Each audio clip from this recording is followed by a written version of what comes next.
Chapter 4455. Naturally, they could see that man from the City of Shadows, surnamed Zhou, standing right behind the young crown princess. He suddenly reached out and pushed the young crown princess back, a trace of smugness flashing through his eyes. In the blink of an eye, Prince Emo scooped his wife into his arms and struck out with a backhand palm strike. That idiot was sent flying on the spot. Everyone looked at the City of Shadows with complicated gazes. They didn't expect a villain to launch a sneak attack from behind in such a prestigious sect like the City of Shadows. Not only were there aristocratic family disciples present, but there were also many hot-blooded mercenaries and unaffiliated itinerant cultivators. What everyone dreaded the most were villains who appeared amiable on the surface, but would attack you desperately from time to time behind your back. It was truly too frightening to be around such people. Guishuan's expression was also a bit unsightly. Just as he was about to speak, he heard his junior sister in his arms say meekly, "Senior brother Gu, I am fine." Lowering his head to see his junior sister so frightened by the little stoic, Guishuan couldn't help but be enraged. Mu Xiaoxue wiped the tears from the corners of her eyes and gently pushed Guishuan away. She bowed at Arbor. "Crown Princess, my apologies. I didn't see Senior Brother Zhou do that just now." "Mu Xiaoxue, I told you not to provoke me." Arbor extended 2 fingers and made a gesture of communicating with her eyes. "If I had targeted you, guess how long you would have lived?" Mu Xiaoxue took a step back in fright, a dazed and frightened expression hanging on her fair face. Her entire body couldn't help but tremble slightly. "Arbor, don't threaten her. Come at me if you have anything." Guishuan hastily walked forward and shielded his junior sister behind him. "Threaten?" Arbor couldn't help but sneer. "I've never done such a senseless thing."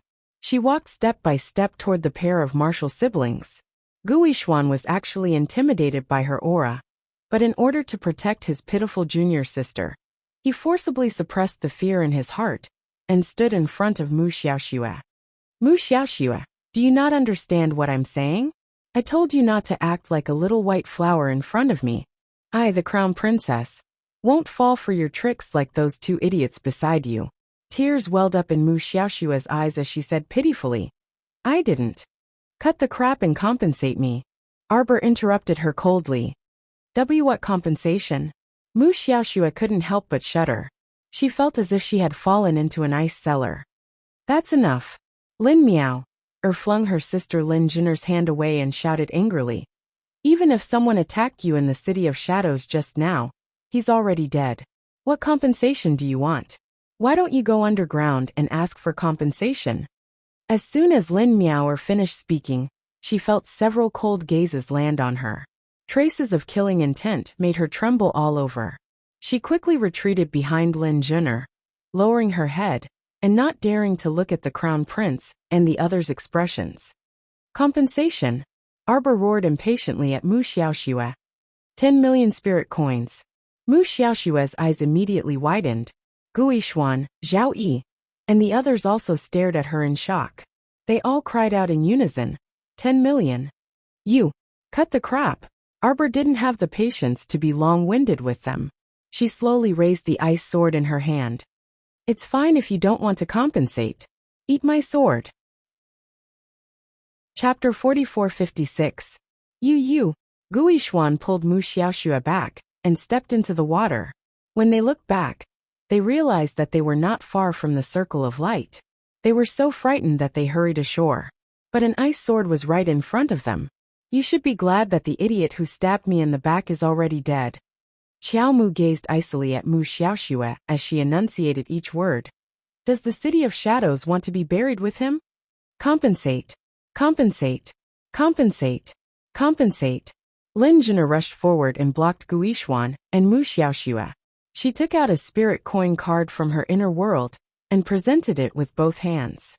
"Sister." Lin Miao could not help but stomp her foot.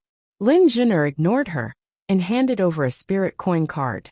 Then, she cupped her hands at Arbor and said, "It's a misunderstanding. It's all a misunderstanding." Mu Xiaoxue's face was slightly pale as she leaned into Guishuan's arms. She seemed to be frightened and looked at Arbor in shock. Seeing her cold gaze, he quickly averted his eyes, not daring to look at her. Arbor took the spirit coin card and walked to Emolien's side. She tugged at his sleeve and whispered, "The runes on it only represent 2 words, life and death." Emolien was startled and looked at the circle of light that was shrinking. "I think this entrance won't last much longer." The venerable peach blossom immortal smiled gloatingly. "Do you want to go in?" Arbor nodded. "Of course, let's go in." How could such a small problem stump Lord Jojo? If Ancestor Xuanji knew that she could not even enter Ancestor Tianjizi's mystic realm, he would probably jump out of the ground and give her a good beating. "Do you see the jumping runes on it?" Arbor smiled. "Watch my movements and follow me." Then, she turned and waved at Emolien and the others. She turned and levitated into the air. She flew into the circle of light and flicked her fingers a few times. Emolien and the others could see clearly that the little fellow's fingers quickly tapped on 4 of the jumping runes. She immediately disappeared into thin air. "Let's go," Emolien said indifferently. Then she floated over. She raised her hand and patted the runes a few times. Then she disappeared as well. He Chun Feng Zhangqing, Rongqing, Wushuang, Fusan, Mingyasi, and Dingyun entered the array one after another. Not good. The entrance seems to have shrunk quite a bit. What's going on? How many runes did they slap just now? Yes, the talisman. A middle-aged rogue cultivator rushed into the formation. Then he clapped a few talismans in a flurry. Immediately, a gust of wind blew. He raised his head in horror, only to see a floating light shrouding down from the sky and cutting him apart in a matter of minutes. What's going on? How did they pass? Everyone, don't panic. Mu Xiaoxue stared at the shrinking circle of light. I know. It's a rune. You can't just slap it. I don't know if you noticed, but when they went in just now, each of them only tapped 4 times. It's the word life or death. Just now, the Crown Princess also said that the runes here only represent 2 words, life and death. Life? Death? Where are these 2 words? The runes on the surface were messy. The words were scribbled like graffiti. No one could see what the words were. Is there a talisman master here? Can you help me identify it? When a talisman master draws talismans, the words life and death are written differently from ours. Chapter 4457. Everyone looked at each other in dismay, but dissatisfaction towards the little crown princess rose in their hearts again. This crown princess was too much of a jerk. She clearly grasped the method to enter the mystic realm, but she didn't tell anyone. She didn't even explain it clearly to her own team members, and only had them follow her movements. It was really difficult for her team members to see her swift and fierce speed clearly, but the majority of them really couldn't see her dazzling movements clearly. She only took 1 shot just now. Could it be that everyone in her team saw it clearly? That's right. Isn't she afraid of trapping her own teammates? Everyone was silent. It was very obvious that everyone in the other team saw it clearly. This was the difference in cultivation level. Some smart people couldn't help but silently shut their mouths. They couldn't afford to offend her. The people in the little Stoics team all had cultivations above theirs, right? Seeing that the circle of light had shrunk to the point where only 2 people could pass through, a trace of anxiety flitted across Mu Xiaoxue's eyes. Since we don't have talisman practitioners here, how about this? I have a stupid idea. We're very sure that they took 4 shots when they went in. So there must be 4 identical runes mixed in. Let's all go look for them. Okay. Everyone was like ants on a hot pan now. Mu Xiaoxue gave them a direction, and as if they had found their backbone, they all gathered together. Across the beach, they carefully examined the runes. Indeed, hard work paid off. The group of people didn't even blink for a long time before they finally found those 4 scribbly-looking runes. Although they couldn't understand the runes on them, judging from the shape and strokes, they were probably the same. Seeing their hesitation, Mu Xiaoxue plucked up her courage and said, I'll go in first. You guys follow me. Little junior sister. All the City of Shadows disciples exclaimed in unison. Junior sister, move aside. How can I let you take the lead with senior brother here? Zhao Yi hastily shielded his junior sister behind him. I'll go, senior brother. Mu Xiaoxue's eyes revealed that she was touched. Zhao Yi's heart rippled from her gaze. and he felt a sweetness from the depths of his heart, all the way to his mouth. Zhao Yi flew into the shrinking circle of light. Arbor suddenly turned around and looked at the small slope behind him with an expressionless face. The corners of his mouth curled up with a trace of ridicule, and he pushed his little hand away to draw a talisman in the air. He gestured with his fingers, but his face remained calm. Break! With a shout, several talisman seals flew out of thin air with a whoosh and hit the unrestrained air in front of him, emitting the sound of glass shattering. The illusion glyph array was no longer effective on her. The moment she stepped into the mystic realm, she recognized that this was the small hill behind Quoto village. He even saw Wu Yanjin stumbling out from behind the slope with a hunched back. How could she forget such a scene? On the third day after she came back to life, she ambushed Wu Yanjin at this very place. Did he think she would be afraid or scared? Did he not dare to face his past? What a joke. Everything she had done was still vivid in her mind, and she would not regret a single one of them. Arbor's face was cold, and his lips curled into a cold smile. He stepped on the soft soil and slowly walked forward. Rustle, rustle, rustle. Wuxia, where's Jojo's lotus? I've already contacted her, but the Crown Prince and the Venerable Celestial are too unlucky. Arbor raised her eyebrows. Chapter 4458. Master, come with me. The little treant jumped down from her shoulder and ran forward with its little arms and legs. Xiaomu swiftly followed after it and asked, either intentionally or unintentionally, "What's up with them now? They said they were robbed by a bunch of you." What? Xiaomu's small face stiffened, and she could not resist creasing her brows. Master, what should we do? The little treant led the way and chuckled. They can't break the array. Master, why don't you break the array from the outside and save them? Arbor was speechless. Where are the others? I can already sense their auras. Master, you should go and save the Crown Prince first. Arbor looked helpless, but still ran after the little treant. A few minutes later, Xiaomu stood on a mountain slope that stretched as far as the eye could see. It's here. Master, draw a talisman and break this illusion array. Arbor was speechless. She drew a talisman in the air and flicked it into the air in front of her. The surrounding slope was visible to the naked eye. In the blink of an eye, an emerald green color covered the entire mountain. Two figures floated in the air and appeared in front of her. Taking a closer look, the two of them had messy hair, and their sleeves were all wrinkled. The expressionless Master Jojo looked at the two of them and said, "Go find the others." Jojo. Emolien dashed in front of him and pulled him to her side. "Jojo, you hit me." "What hit you?"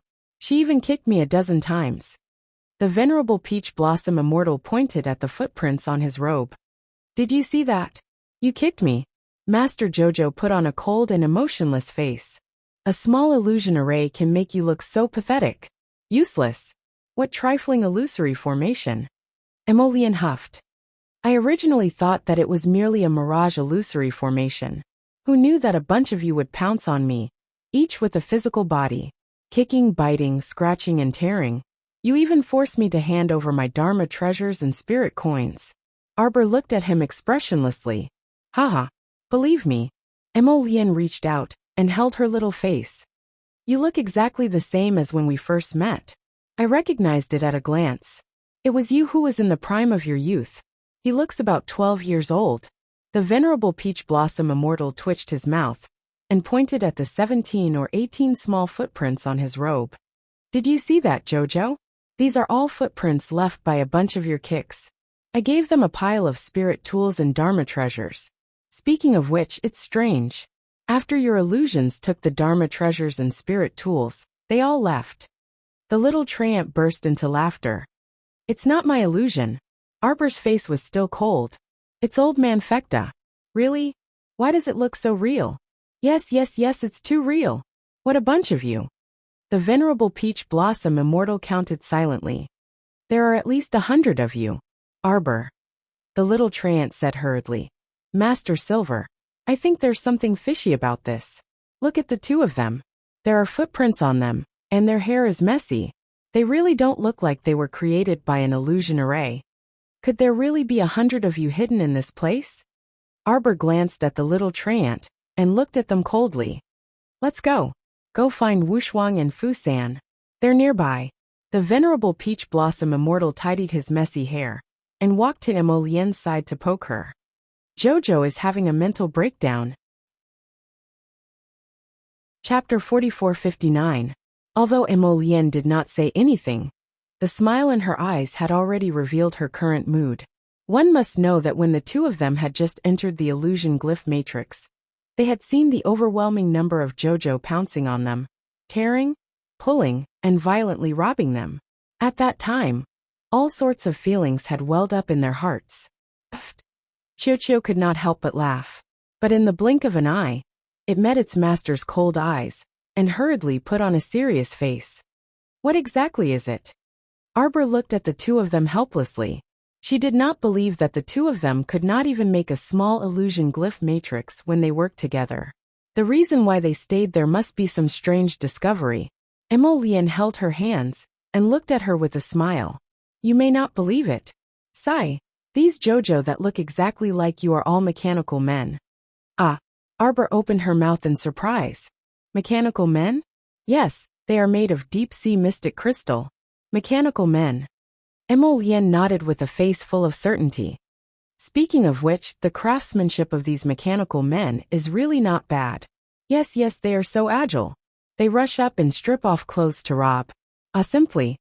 The venerable peach blossom immortal spread out his hands emotionally. Sir Jojo treated him with a cold face, pretending that he did not hear rotten peach blossom's muttering. Yes, I understand. This fellow ended the conversation and turned around expressionlessly. Go find Wuxia. Emolien couldn't help but suppress the smile on his lips. He quickly walked to the little fellow's side and held her hand. Qiao, if you see those golems, you'll definitely like them very much. He leaned slightly and whispered in her ear. I like them too. It was so cute that it made one's face bleed. So many Jojo, covering the sky and earth, climbing up and down. It was really interesting to look at. Arbor only felt his hot breath beside her ear. It was scalding. She glanced at him without changing her expression. Her hands quietly retracted into her sleeves, and she stepped forward. In an instant, her ears were a little hot. Emolien couldn't help but smile. Seeing that she didn't say anything, he teased her.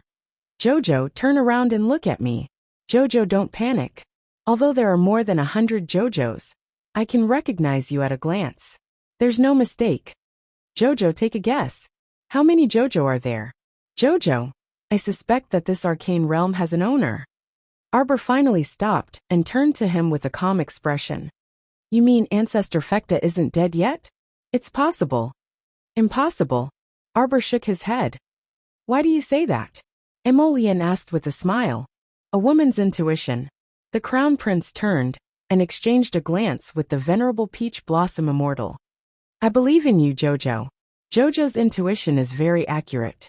Emolien couldn't help but be speechless. The little treant jumped up and down. Quick, it's right in front. I can already feel the aura of the princess and the rest. The three of them then quickened their pace and ran forward. Clusters of light pink flowers bloomed on the hillside. Each flower was only the size of a thumb. The large patch of flowers connected the sky and the ground. It looked as if they had barged into a pink world. Emolien, Arbor, and He Jiechen quickly rushed to the front and saw Fu San and Wuxia being surrounded by a large group of wooden men. There were hundreds of wooden men. The key was that their limbs were very agile. When they formed a group, they actually looked like they were fighting with others.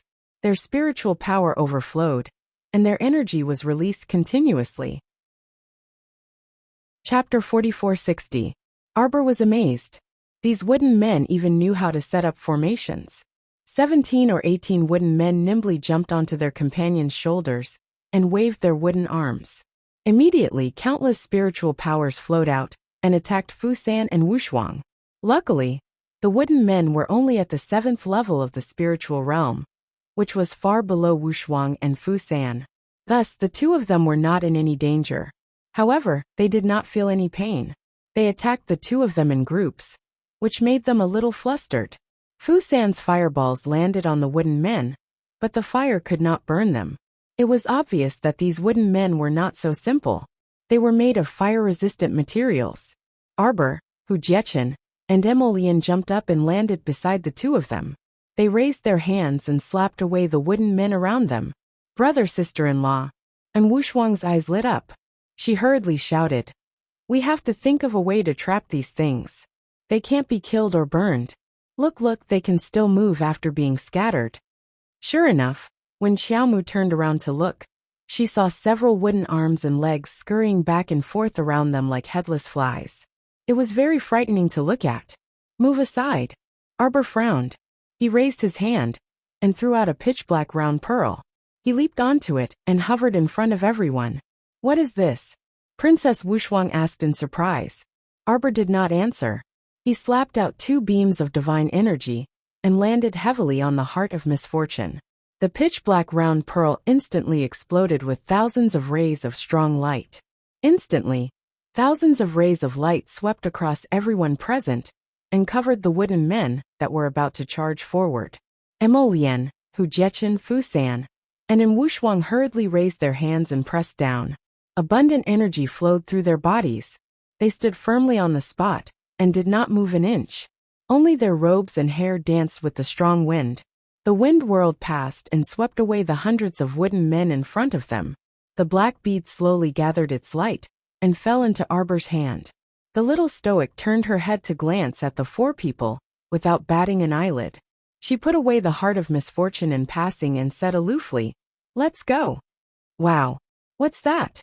And Wushuang hopped over and looked around with a surprised expression. "The realm of misfortune," the venerable peach blossom immortal said with a smile. "Before we met you, we accidentally fell into the realm of misfortune. It was Jojo who refined himself into the heart of misfortune. That was how he broke the realm of misfortune and released us." Third young Master Fu and Princess Wushuang were shocked when they heard this. He had long known that this crown princess was extraordinary, but he didn't know that it would be so unexpected. The crown princess is refining the realm of misfortune for her own use. Third young Master Fu could not help but sigh. As expected of the crown princess, her abilities were outstanding. "That's right. I heard that the realm of misfortune is full of nightmares. Once people enter and let their imaginations run wild, they will be filled with strange dangers. As long as they were alive, how could they not have thoughts? Even if they strictly controlled their unrestrained thoughts, they might be able to control it for a day or 2. But how could they control it for half a month? But these wooden men aren't alive." Arbor looked indifferent. "Throw them inside and let them be." In any case, this realm of misfortune had no other uses, and Arbor had never thought of integrating it into his star domain to cause trouble. "Hey, then does that mean we can also throw them inside when we encounter zombies in the future?" Chapter 4461. Wouldn't that save a lot of trouble? Princess Wushuang suddenly had an idea. She looked at her sister-in-law with bright eyes, her face full of admiration. This heart of misfortune was too powerful. If we encounter a large number of enemies in the future, can we throw them all in and let them fend for themselves? In theory, it should be possible. Arbor nodded slowly, and Wushuang could not help but raise her eyebrows. In theory, yes, people with high cultivation levels might not be able to absorb it, just like you guys. And Wushuang nodded in realization. Although they had retreated more than 10 steps earlier, when the heart of misfortune emitted a strong light and absorbed the wooden dummies, they could also feel a heavy pressure on their bodies. However, they could use their powers to resist, so they were not absorbed by the heart of misfortune. Of course, this was also because the little crown princess had deliberately blocked them outside. Emolien smiled and walked forward, holding Arbor's little hand. "It's done." Even if it was not easy to absorb experts above the godly state, if they encountered a large number of low-level zombie puppets in the future, they could really throw them all in to save trouble. This heart of misfortune's sturdiness was different from a storage talisman. If too many random things were stuffed into the storage talisman, the things inside might break out of the walls of the talisman. However, the heart of misfortune was different. It was refined from a mystic realm, so its sturdiness could not be compared to the heart of misfortune. In the future, if Jojo did not want to fight with the zombie army, he would sweep them into the heart of misfortune and get rid of them once and for all. Of course, Arbor knew what Emolien meant. Hearing this, he looked up and chuckled. Thinking about it, if a large group of Tianyin disciples attacked and threw them all into the heart of misfortune, how would it feel? However, if there is a transcendent state expert present and uses a shield to protect them, it might not be impossible to save them. Arbor pursed his little mouth and jumped on the spot. However, if I ascend to the transcendent state one day, it will be a different story. The right path was to increase his own strength. Emolian raised her hand and patted her head. All right. You've done well enough, my Jojo. You've done something that most people can't. Yuan Shurchen nodded with a smile. Indeed.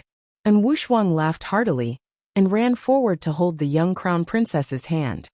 Sister-in-law, let's go. Where are the others now? Qiu. In front. Follow me. The little treant shook its two branches and led the group forward in a hurry. Arbor's group followed. After walking for a short distance, Arbor lowered his eyebrows, coughed, and asked, You said that it wasn't an illusion array? Then after the formation was broken, where did all those mechanical men go? Yeah.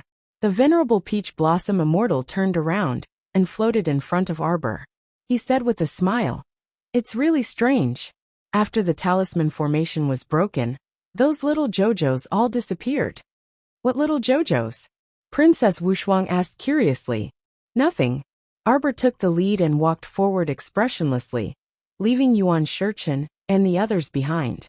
The venerable Peach Blossom Immortal could not help but chuckle. He turned to look at Emolian, who was looking at him sideways, and shook his finger. Jojo is shy. You're so boring. How am I boring? The venerable Peach Blossom Immortal smiled. Chapter 4462. Look at her tense expression, but she's actually more curious than us, right? The venerable Peach Blossom Immortal glanced at Emolian with a smile. The latter snorted at him and strode off to chase after his wife. This Tianji mystic realm is very strange. It's better to be careful, Princess Wushuang said seriously. Let's find the others first. Eldest brother. Princess Wushuang thought of something and quickly caught up to him.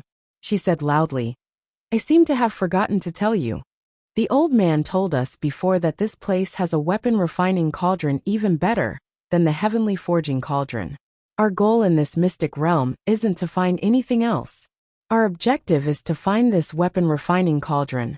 Emolian was taken aback, but then she asked with a smile, You came here to find the weapon refining cauldron? Of course. And Wushuang raised her head and looked at Arbor's expressionless face with a grin. Sister-in-law also came here for this.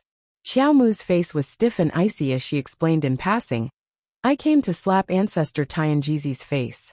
Everyone couldn't resist bursting into laughter. The little stoic cast them a sidelong glance until Emolian chuckled and said, What are you laughing at? What's so funny? You're not allowed to laugh. Not allowed to laugh. Masta, Feng Chongqing, and the others are just up ahead. The group of 5 sprinted in the direction the little treant pointed. After a little less than an hour, Princess Wushuang, Third Young Master Fu, and Sir Jojo's faces all darkened. Where are they? They're just up ahead. Qiu said resolutely. This mystic realm is huge. Don't be discouraged and keep running. You'll probably encounter them after running for another 2 hours. Everyone. Why didn't you say so earlier? Princess Wushuang cursed exasperatedly. She raised her hand to release a 6-winged bird and beckon everyone to hop on. The little treant sprawled on the expressionless Sir Jojo's shoulder with a solemn expression. Fly. The 6-winged bird lifted its body and flew into the sky, its wings gliding as it flew forward at an extremely fast speed. This mystic realm is really something. The little treant was blown by the strong wind. Its entire body was shaking, and its leaves were rustling. Princess Wushuang turned around and almost burst out laughing. This thing's thin arms and legs were slightly disheveled in the wind, and the few sparse leaves on its head were rustling. This image was simply comical. Shut up, Arbor said expressionlessly as he pulled it off his shoulder and held it in his arms, blocking the wind for it. The little treant was so touched that tears welled up in its eyes. Its pair of bean-like little eyes looked at Qiao emotionally. Master, you're so good to Qiu. Arbor patted the top of the tree. Can you feel it? It's coming, it's coming. It's right in front. Do you see it? Princess Wuxia was standing below the neck of the six-winged flying bird. Therefore, she could see the chaotic battle of the five spirits at first glance. The six-winged flying bird circled twice in the sky, but it could not find a place to land. However, some of the people in the chaotic battle below had already noticed their arrival. Someone screamed, "Enemy attack!" All kinds of five spirits' power, rising and falling, immediately smashed toward them. The six-winged flying bird's dodging speed was also very fast. It flew back and forth in the colorful spiritual power, dodging countless attacks, and let out a shrill cry. Chapter 4463. Ming Yasi's sword rose and fell, instantly chopping down an unlucky bastard who didn't know better. When they looked up, they saw a large bird with 6 wings circling above their heads. It just couldn't find a place to land. The group of idiots around them seemed to have been injected with chicken blood. Blinded by their impulsiveness, they threw water spirits and fire spirits at the bird, as if they didn't cost anything. It's the Holy Maiden and the others. Feng Chongqing turned the hilt of his sword and smashed away a lunatic pouncing man. He looked up and said, "Heh, I can't believe you're still in the mood to go easy on them." Young Master Ding dodged and chopped off a round head. "These people are heavily poisoned.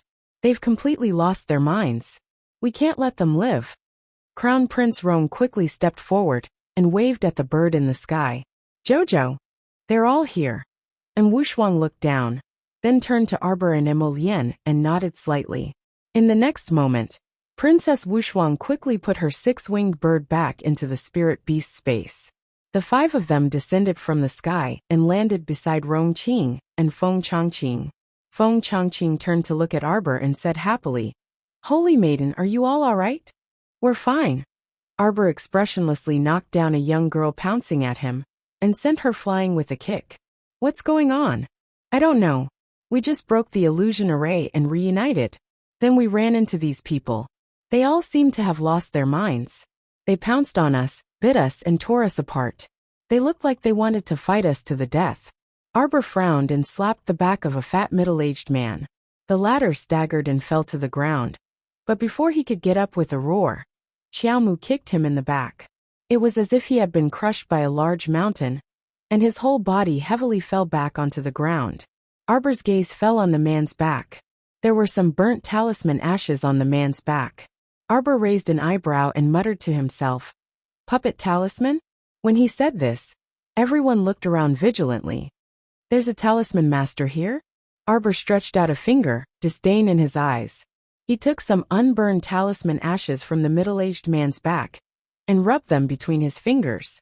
Crown Prince Mo immediately took out a clean handkerchief and pulled over his wife's small hand, wiping her fingers in a considerate manner. "A talisman master from the Tianji secret realm has sneaked in." Arbor stretched out 2 fingers and drew a mind-tranquil talisman. Talismans like this one usually, so many talismans as T-Tess.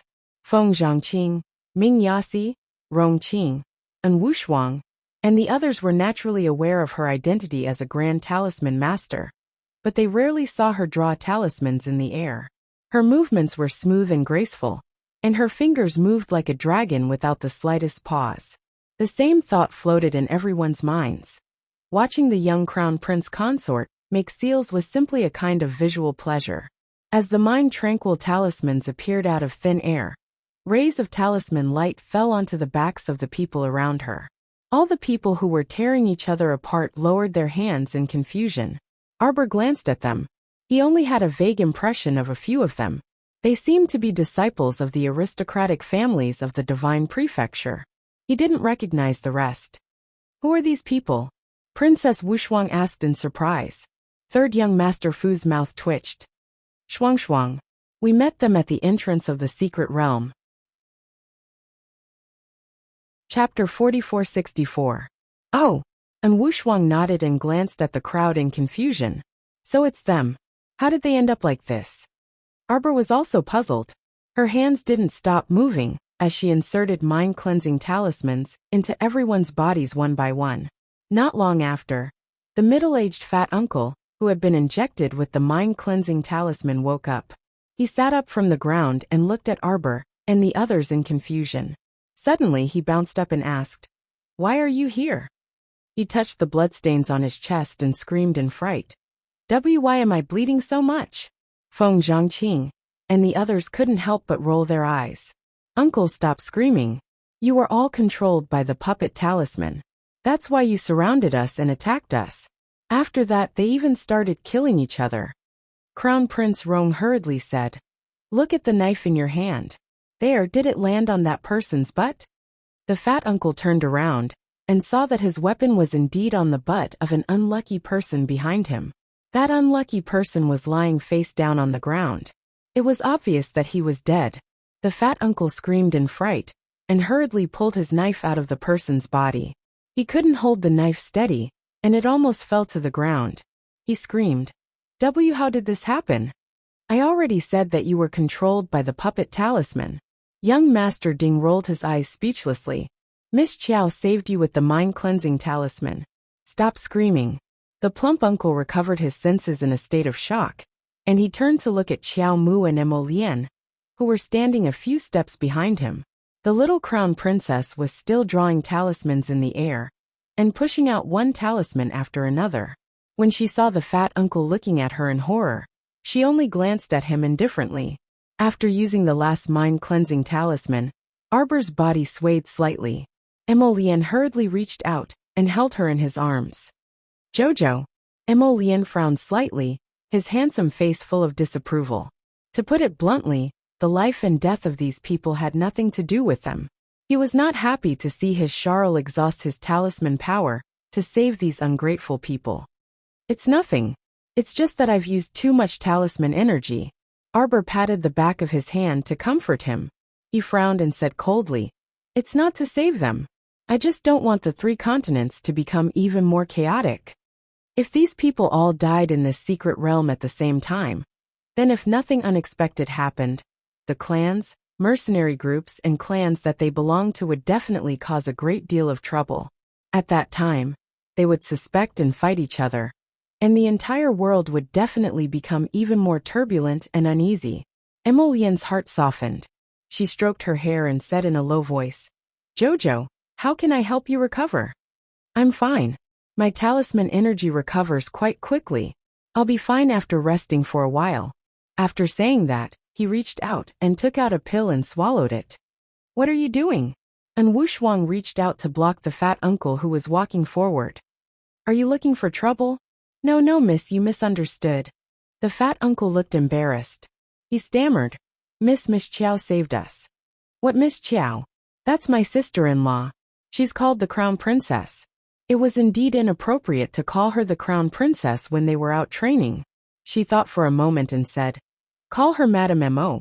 As the Crown Prince's #1 fan, Princess Wushuang felt that she had to protect her brother's sovereignty. Yes. The fat uncle nodded repeatedly. "Madame Mo, thank you for saving us." Chapter 4465. Words cannot express my gratitude. I am a member of the Defei mercenary group.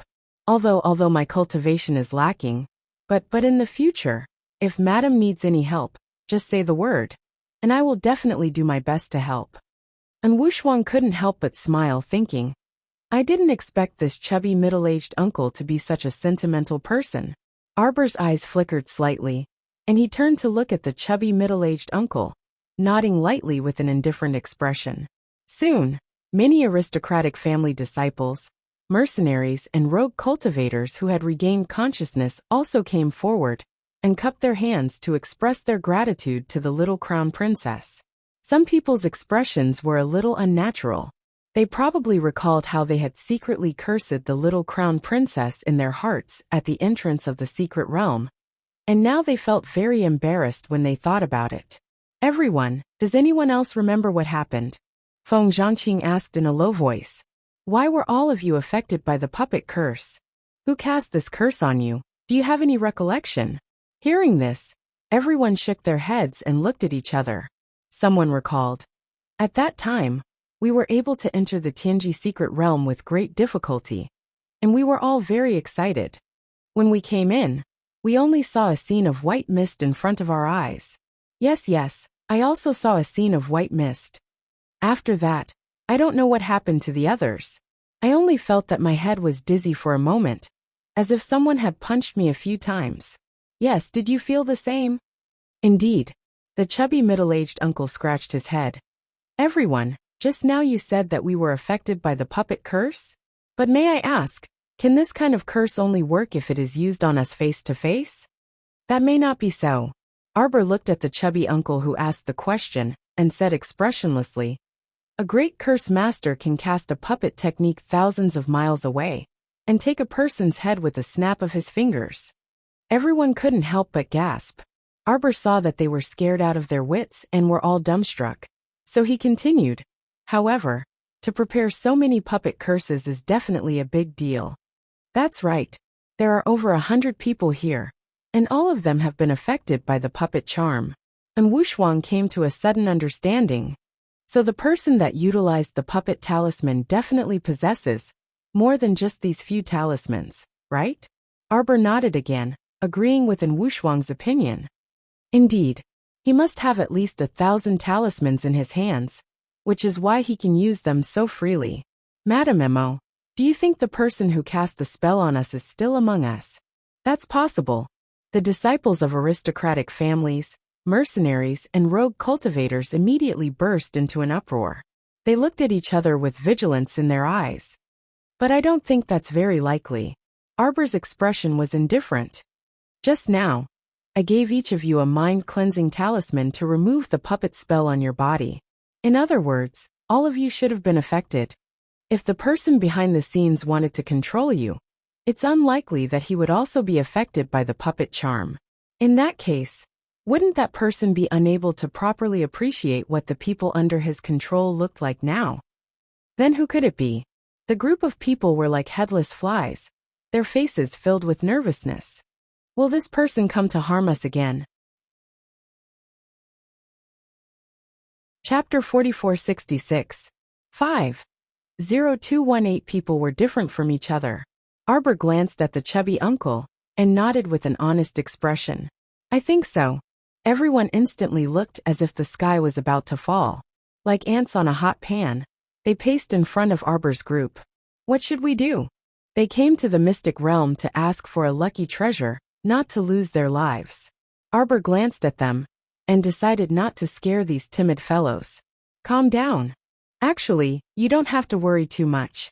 A talisman master needs talisman power to send talismans from thousands of miles away, Arbor said calmly. Someone must have injected a puppet talisman into you the moment you entered the mystic realm. According to my estimation, the talisman master's talisman power should have been almost depleted. It will take some time for him to recover. Madam Mo, then what about you? You should have used up a lot of talisman power when you dispelled the talisman for us. Now, have you recovered? The little crown princess nodded very honestly. Prince Mo stood at the side. He wanted to give his little wife some advice, but she had already nodded in response. Sure enough, when he looked at the faces of those fools, they looked even more hopeless than if the sky were about to fall. The youth who spoke earlier cried out, Crown Princess, you recovered so quickly. It seems that the talisman power didn't take long to recover. Arbor blinked. She suddenly felt speechless with these people. Why were they so stupid? Was she the same as other talisman masters? These people always used her as the standard. Were there differences between people? Mo Lian coughed lightly and quickly changed the topic. Previously, you moved together in a large group with a clear target. Others only needed to use their divine perception to search for you, and you could be assassinated from afar. Why don't you split into small groups? Prince Mo said in a low voice. Moreover, that charm master shouldn't be able to recover so quickly within a few hours. Split up and act separately. Consciously restrain your aura. The other party definitely won't be able to catch all of you in one go. Unless they met again, they couldn't blame anyone but themselves for being unlucky. Stay alert and don't trust others so easily. That was all they could say. Since everyone had chosen to enter the mystic realm to train, they should have expected to encounter all kinds of dangers, right? Young Master Mo. Madam, Everyone still wanted to say something, but Feng Zhangqing stepped forward and cupped his fists. Everyone, you'd better split up as soon as possible, and pay attention to restrain your aura. Let's go. Arbor, Emolian, and the others nodded and followed Feng Zhangqing's footsteps. They turned around and left, leaving behind a large group of people. They looked at each other, and for a moment, they were shrouded in gloomy clouds.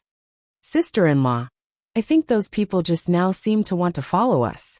And Wushuang touched his chin and whispered, was I mistaken? No. Arbor shook her head. They were all smart people. Naturally, they could see the desire in those people's eyes. However, would they bring these burdens with them? Besides, they were originally relying on their own ability to search for treasures in the mystic realm. If everyone found treasures together, would they still need to draw their swords and fight to the death? Don't worry about it. Arbor's expression was indifferent. We've helped where we can, but we still have to walk our own path. Chapter 4467. 50219. How sad. They were not related to each other. She felt bad about troubling others, right? Xiaomu's original intention was to be herself. Who is it? Who is so generous to put so many puppet charms on people? And Wushuang muttered to herself as she walked. Don't think about it if you can't figure it out. Arbor waved her hand. We will meet them anyway. Just think of a way to deal with them. That's true. Princess Wushuang giggled. She held her hands behind her back and skipped forward. There's no use thinking so much. This person dares to put puppet charms on people from thousands of miles away. I think it must be. She suddenly paused and looked behind her warily. Everyone else also stopped in their tracks and turned around to look. There was nothing behind them. Only a gentle breeze blew by. There seemed to be no movement at all. Arbor curled her lips. Several ebony blue talismans floated from her fingertips and flew over. Dong dong dong. The air that was hit by the ebony talismans started to distort. Third young Master Fu and Princess Wushuang threw out a few fireballs and water balls, hitting the fluctuating air. Then they heard a few muffled sounds. The distorted air instantly calmed down. Since you are so interested, why don't you show yourself? Arbor said coldly. More than 10 ebony blue talismans flew over with a flick of her finger and landed in the air around them. Along with the layers of ripples in the air, muffled sounds could be heard one after another. Suddenly, a person rolled over from the front. He rolled very smoothly and looked like a big fat ball. Master Jojo expressionlessly stretched out his leg and kicked hard. The corners of everyone's mouths twitched as they watched the fat ball fly out with a shio sound. It drew a beautiful arc in the air before finally landing on the ground with a dong sound. Arbor's movements were also very fast. When the fat ball landed with a thud, she had already slapped a teleportation talisman on herself. She was already in front of the fat ball. Everyone was speechless. As expected, they saw someone's next move. He kicked the fat ball back again. That chubby ball rolled all the way to Emolian, Feng Zhangqing, and the others with a grunt. Only after Emolian lightly waved his sleeve did it stabilize its figure, and it rolled several times on the spot before coming to a stop. This fellow had been kicked back and forth until he was dizzy. Even though he had stopped, his head was still spinning in circles. A pair of small eyes stared blankly at the row of 8 people standing in front of him. His expression was as innocent as it could be. Fellow heroes, what are you all doing? Xiaomu strode up to the fat ball and flicked her fingers in the air, taking out a pure gold club with barbs from her inner world. What are you doing? The fat ball let out an ear-piercing shriek and immediately covered its chest with its hands, making an indescribably terrified expression. Arbor's face was cold. There's nothing in this world that can't be solved with a beating. Everyone was speechless. Sister-in-law's words make sense. What should we do? Princess Wushuang burst out laughing. Her eyes rolled, and she looked at the unlucky fatty on the ground with a smile. Old fatty? What old fatty? That fellow looked insulted. I have a name. Oh, may I know your name? Chapter 4468. This humble one is called Tian Tuzi. Everyone. They glanced at the bald patch of Mediterranean on the fat ball's forehead. They felt that this name was a bit strange. Baldi Tian, could it be that you're Senior Tianjizi's son? Princess Wushuang looked at him in astonishment. Arbor, who was slowly walking over, creased her elegant brows when she heard this. She stared at that person with an odd and severe gaze, and the barbed golden club in her hand suddenly grew larger. It weighed heavily in her hand. This large club looked too textured, scaring Tian Tuzi into trembling nonstop. He repeatedly shouted, "Junior sister, junior sister. You don't act recklessly, junior sister. I'm your senior brother. Little junior sister." Everyone looked at the fat ball with strange gazes. This fellow was too fat. He struggled for a long time, before he finally crawled up from the ground. His belly and waist were so thick that he couldn't even see his own feet when he stood on tiptoe in front of them. This fat ball, who was about the same height as a little girl, and looked to be in his 50s, actually called her junior sister. This made the group of young masters feel disgusted, and at the same time, they had an impulse to beat him up. Is little junior sister someone you can randomly call out? What are you randomly calling out for? Who are you? I'm Tian Tuzi. Little junior sister, calm down, little junior sister, don't hit me. Tian Tuzi raised his hands pitifully and repeatedly shouted, "Little junior sister, I'm your senior brother, really. Senior brother, senior brother, senior brother. We're from the same sect, same origin, same master. Hey, don't hit me. My master, is this Tianjizi? You're not Senior Tianjizi's son. You're his disciple?" And Wushuang and Arbor asked one after another. Tian Tuzi hastily nodded like a quail. I'm his disciple. No, I'm not his son, I'm not. As soon as he said this, everyone could feel the gloomy pressure of the chilly wind around them lessen considerably. The gloomy low pressure on Sir Jojo's body finally receded a little. "Why are you calling me junior sister? Confess honestly," the little stoic demanded coldly. Little junior sister, ever since you contracted with the Tianji treasure blueprint, I received your message. And in half a strand of your consciousness." Arbor was stunned. His eyes became even gloomier. "When did you take my soul consciousness?" Her divine sense had unknowingly fallen into the hands of an unfamiliar person? What if he was used by others? Arbor could not imagine it. Mo Yen and He Chen's expressions turned even colder as they stared at the fat ball. "You have another copy of the Tianji treasure map? Why don't you take her consciousness?" No. This Tianji treasure map was created by his master. Master said that the power of the Tianji treasure blueprint was too great. So at that time, it was split into two. The one in junior sister's hand is a child map. There's also a master map. It's been with master for a long time. Why master once said that not everyone can form a contract with the Tianji treasure blueprint. Innate talent is one, and bloodline is another. Junior sister, you not only have outstanding innate talent, but you must have some kind of bloodline connection with master, right? Don't misunderstand. No, I didn't take half a strand of junior sister's consciousness.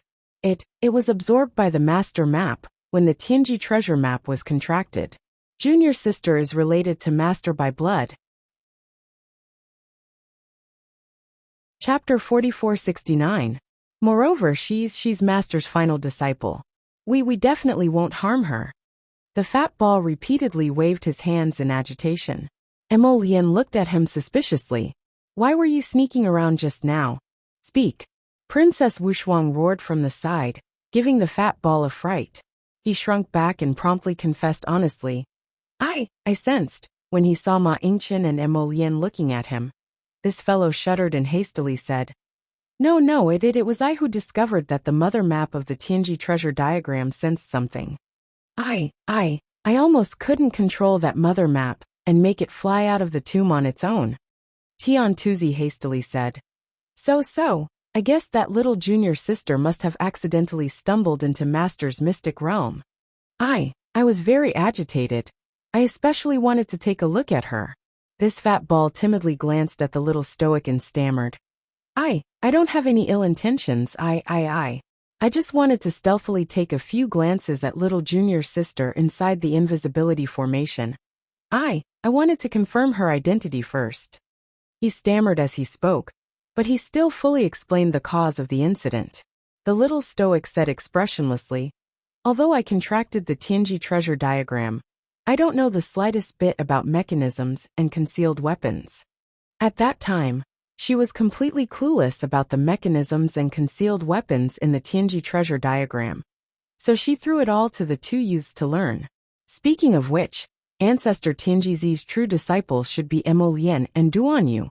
Didn't that mean she had to slap these two idiots in the face? Only then could she fulfill Senior Xuanji's dying wish? The little stoic pondered it. It was still a bit difficult for her to slap these two people's faces. But although it was difficult, it didn't mean it was impossible. She had to slap their faces. She was a person who placed great importance on promises. She had to carry out her promise to the end and fulfill Senior Xuanji's dying wish. Our dear Emolian stood on the side and inexplicably felt the temperature drop around her. There was a wisp of evil wind brushing past her boom. Caught off guard, Prince Emo was kicked in the butt by the little stoic, and he stumbled forward a few steps with a stupefied expression. He turned his head around and cried out aggrievedly, "What are you doing, wife?" And Wushuang and third young Master Fu were also dumbfounded as they stared at the person who had suddenly raised his foot to attack. On the other hand, the eyes of Ming Yasi and young Master Ding, who were watching from the side, lit up slightly, and they chuckled as they called out, "Haha, well done! I got beaten up." The little stoic didn't waste words with her husband. She rummaged around in her inner world, took out an ordinary rolling pin, and swung it at her husband's butt. What goes around comes around, and there's always this day. You didn't expect that there would be a day when you would be spanked by me. Why did he ask her? There was only one reason, and that was that it wasn't appropriate to beat him up anywhere. Let's slap her face. If we disfigure that beautiful face, we'll really be heartbroken. She couldn't hit his waist. A man's waist was very important. All he could do was hit his buttocks. I'm following Ancestor Xuanji's orders to beat Ancestor Tianjizi's disciple. This guy shouted as he beat him up. Emolian was extremely innocent, and she turned around to dodge as she ran. Wife, that guy called you junior sister. Your Ancestor Tianjizi's personal disciple. We have the Tianjizi treasure blueprint as proof. Less nonsense. Are you convinced? Arbor chased her husband back and forth with a rolling pin in his hand. Don't even think about running away. Chapter 4470. The venerable Peach Blossom Immortal was about to choke from laughing. He clutched his stomach that hurt from laughing, and repeatedly waved his hand. All right, quickly stop. I'm about to die from laughter. Junior sister, stop for a moment and listen to this older brother first. The atmosphere instantly became a bit distorted and strange. Tian Tuzi expressed that he truly couldn't understand. Hey Baldy, hurry and make them stop. What's going on? Was it you? Was it this old punk who fed my sister-in-law some bewitching poison? Princess Wushuang grabbed the old punk's chest and berated him angrily. What Baldy? Tian Tuzi's small eyes widened in anger from embarrassment. This humble one is Tian Tuzi. I'm telling you, I didn't do anything. Loosen. Miss, how can you be so rough? The little stoic chased after him with several large strides and swung her rolling pin at Emolian. Do you concede? Hurry and kneel down and kowtow out to Ancestor Xuanji and shout 3 times that Tianjizi's disciple can't defeat Xuanji's disciple. Say you admit defeat, and say you're wholeheartedly convinced. Hurry and speak. Everyone. With a helpless expression, Prince Emo reached out and pulled the little fellow, who was bouncing after him, into his arms. Do you concede? The little stoic huffed beside his ear with a taut face. I concede. Emolian nodded repeatedly, exasperated. Tianjizi's disciple admits defeat, and is wholeheartedly convinced. If you concede, then why are you running? The stoic faced him expressionlessly, and said as if she was reading a book. Truly traveling far and wide only to find what you're looking for without even looking for it. Everyone's mouths twitched. The little stoic continued to recite. I didn't expect that the successor of the Tianjizi treasure blueprint would be Tianjizi's personal disciple. You. Present. Your husband is present. Emolian nodded as he revealed a resplendent smile. Wife, you tell me. I will beg for mercy when I should, kneel when I should, and lie down when I should. You can do whatever you want, as your husband is yours. Arbor's face did not fluctuate at all, but the corners of his mouth couldn't help but raise from the bottom of his heart. Stop being so glib. She turned her head, and Emolian also turned her head to look at Pang Qiu. She threw him a gloating look. Senior brother Baldy, good luck to you. I'm impressed. This brother also surrenders. Before Qiao Mu could make things difficult for him, Tian Tuzi, this guy, had no moral integrity at all and immediately surrendered by raising the white flag. What kind of joke was this? Could it be that it would look better to be beaten up by junior sister, and then admit defeat? Get out of the way. Jojo, Sama slapped Emolien's paw to get him to let go. She turned around and cupped her hands in the direction of the horizon. She then said in a dignified manner, Ancestor Xuanji, your spirit in heaven must have seen this, right? I've completed the 3 things I promised you. In the future, we'll go our separate ways. If you don't come looking for me, I won't trouble you. After finishing his speech, this fellow raised 3 talisman papers in the air, which ignited and swayed without wind. The venerable peach blossom immortal floated to her side with a smile. The more he looked at this fellow, the more amused he was. He couldn't resist teasing. Jojo, were you burning Ja's paper just now? What Ja's paper? Talisman paper. Arbor gave him a sidelong glance and was in a rare mood to explain. Transmission talismans. She stretched out 2 fingers and gestured at the sky. Xuanji received it, so she definitely won't bother me again in the future. What taking care of the dragon clan? What helping the merfolk? Don't mention it again in the future. Chapter 4471. The venerable peach blossom immortal was slightly taken aback, before chuckling cheerfully. He said softly, what a silly child. Your unilateral decision to draw a clear line between you and Ancestor Xuanji seems amusing, but in reality it's filled with melancholy and helplessness. Who knows? When you meet the dragon clan of forgetfulness again, perhaps you'll meet with weapons. You've made it clear to Ancestor Xuanji long ago that they're completely separate. If you really do fight in the future, there's no need to restrain yourself. Don't worry, Senior Xuanji isn't that kind of dim-sighted person. If she knows in the netherworld, she definitely won't make things difficult for you. Shichen comforted him softly before turning to look at the fat ball Tian Tuzi. I have something to ask you. Tian Tuzi shrunk his neck and hastily nodded. This one will definitely tell you everything he knows. Feel free to ask whatever your esteemed self wants. Little junior sister actually managed to find Master's mystic realm by chance. This is definitely fate. Little junior sister expressionlessly looked at him and splashed a bucket of cold water over him. It wasn't by chance. It was Senior Haiguang who guided me here. My trip this time was specifically to slap Ancestor Tianji's face.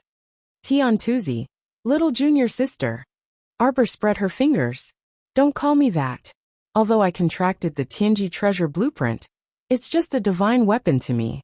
It's for my use. There are many theories on concealed weapons and mechanisms inside, and the learner is someone else. Ancestor Tianji's personal disciple is hubby. It's Duanyu.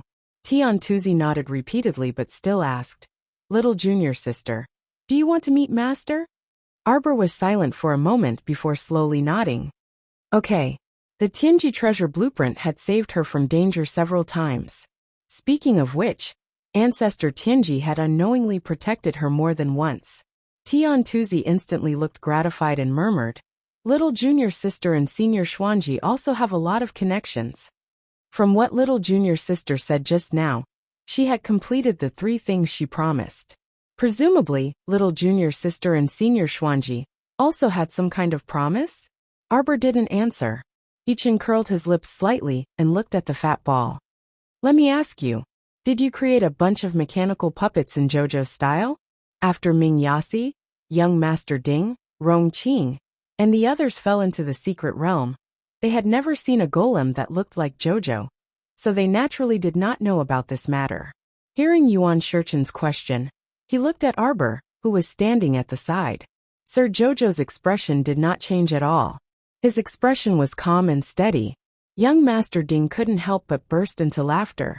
Who the hell knew how much the stoic face was on the verge of a mental breakdown right now?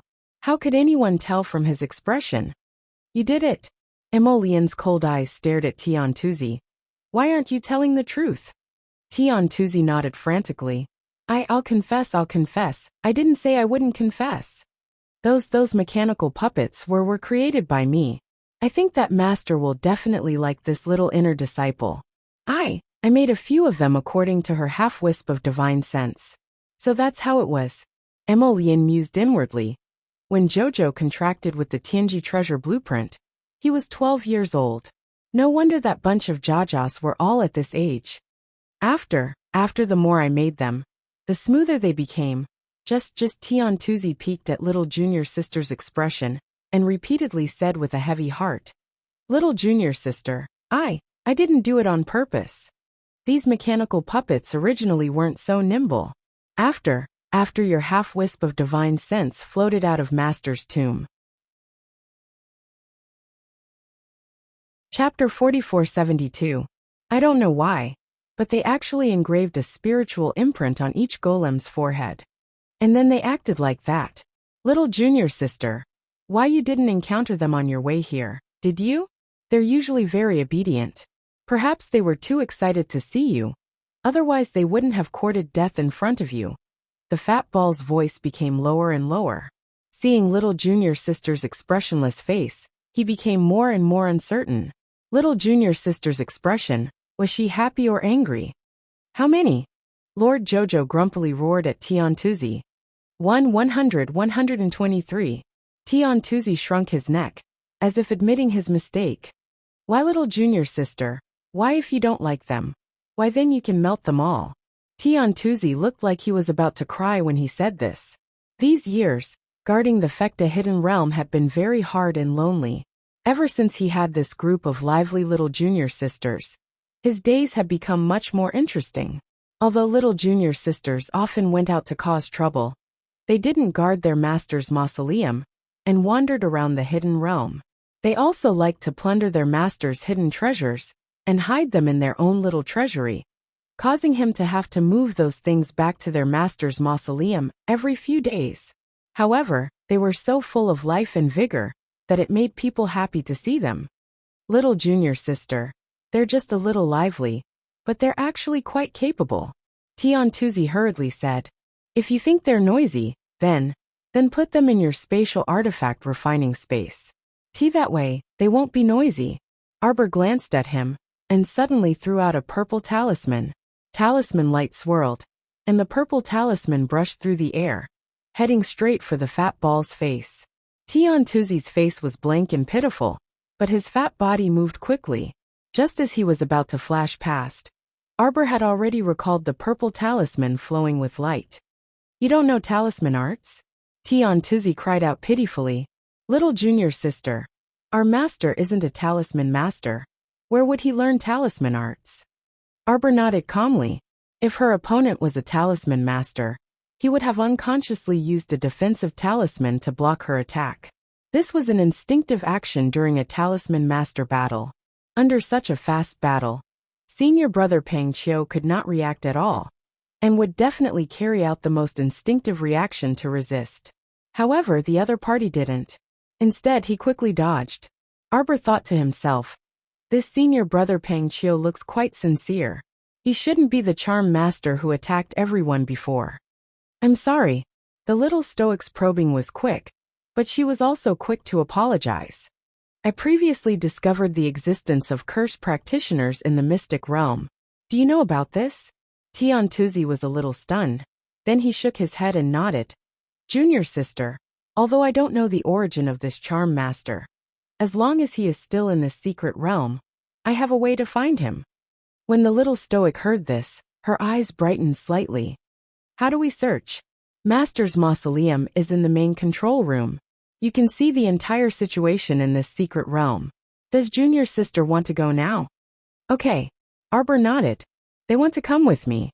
Of course. This fat ball was naturally very sensible and nodded repeatedly. Although he had lived in seclusion for who knew how many years, he still understood some of the ways of the world.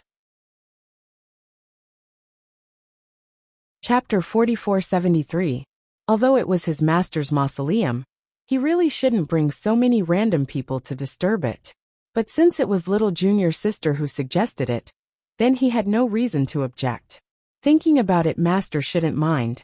Moreover, Tiantuzi was very clear about his current situation.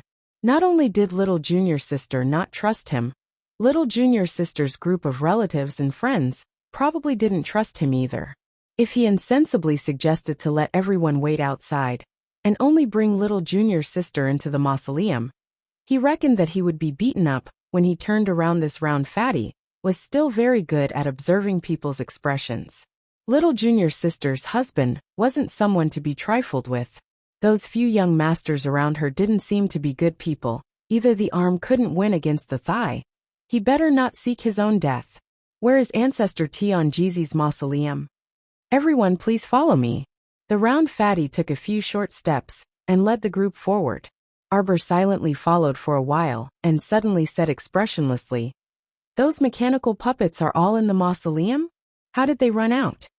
Tiantuzi was stunned for a moment. Then he grinned and said, "Little junior sister, you're talking about those mechanical puppets?"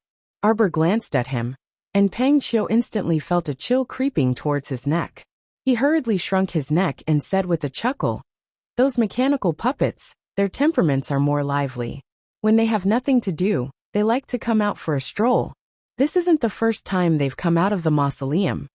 This time, they probably felt the aura of a patron coming? Oh right, they especially like to rob people." Everyone's mouth twitched. "Impossible," Arbor retorted him expressionlessly. Since they were branded by her divine sense, naturally they should have the same temperament as her. Lively? What the hell was that, hee? How often do they usually come out to rob? Arbor asked in a deep voice. Must see. Peng Qiu was frightened by little junior sister's gloomy expression, and hurriedly confessed everything in one breath. Every time someone enters the mystic realm, little junior sister will plan and move out, leaving the mausoleum to rob. Pfft, and Wuxia couldn't help but burst out laughing. Seeing her sister-in-law's gaze on her face, she pretended to raise her hand to cover her mouth, but the smile in her eyes could not be concealed. They built a secret little treasury. It's in the southeast of Master's mystic realm. Every few days, they would dig out the treasured weapons that Master had buried in the mausoleum and move them to their little treasury. Peng Qiu stole a glance at the expressionless junior sister and continued stuttering. I saw that Master's mausoleum was really a little empty after being moved, so I moved the spirit treasure artifact back. Mo Lian tried not to smile. Ahem, is that so? You're clearly babbling nonsense. Xiao Mu icily stated. Am I that kind of person? Tiantuzi cautiously glanced at his little junior sister and said in a trembling voice. Perhaps, little junior sister doesn't know your true temperament. Tiantuzi's voice quietly lowered when he suddenly saw the little girl's cold gaze. Uffed. Young Master Ding couldn't help but laugh. He nodded and said, I think Brother Baldy's words are not without reason. Everyone glanced at him. Reason my ass.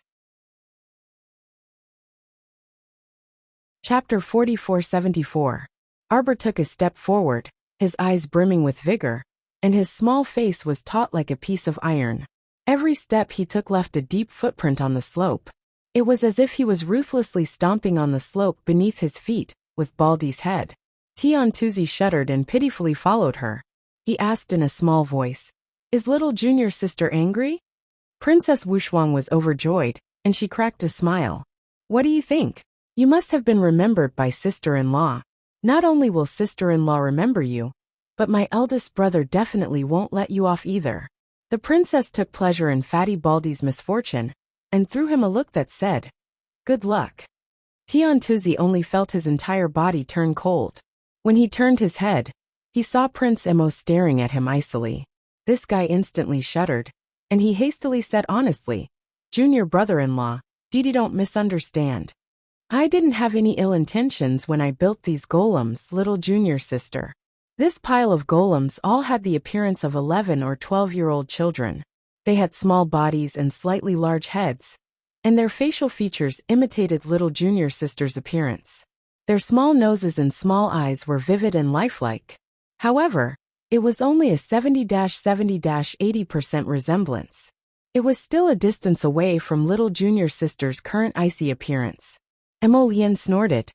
If you really harbored any ill intentions, would you still be standing here alive? The fat baldy shuddered and felt a chill run down his spine.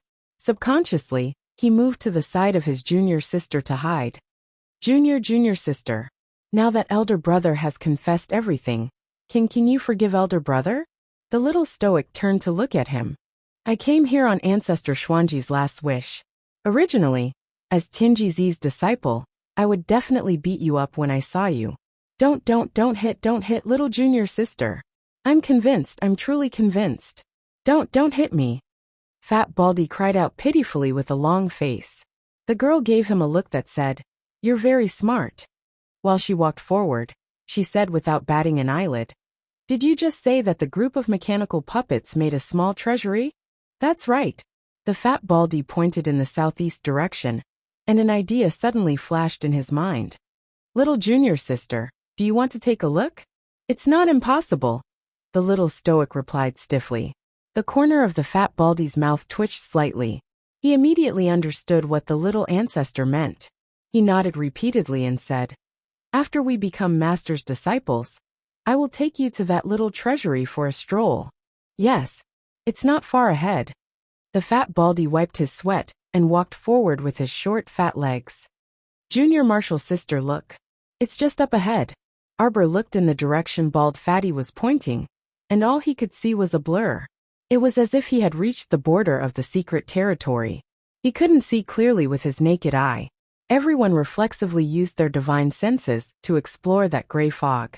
They saw a mausoleum carved from white jade that was currently being repaired on a dozen or so flights of stairs. It was located at the center of the gray fog. "What an amazing 9-labyrinth maze formation," Emolien murmured.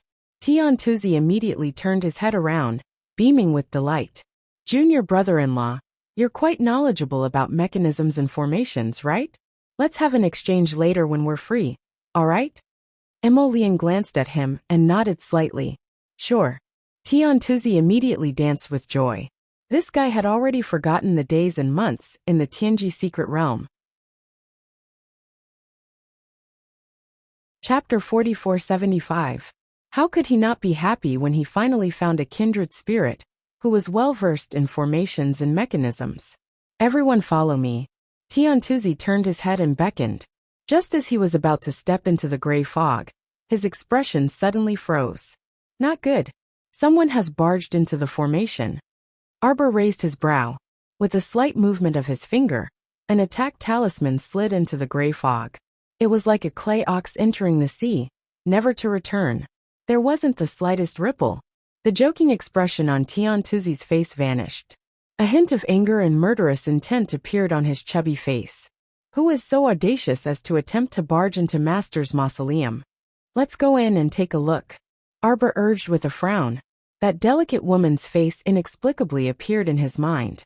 An ordinary person without any cultivation, leading a group of cultivators into the mystic realm?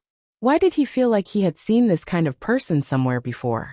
A spark of inspiration seemed to flash through the depths of the little stoic's mind, and her footsteps abruptly halted.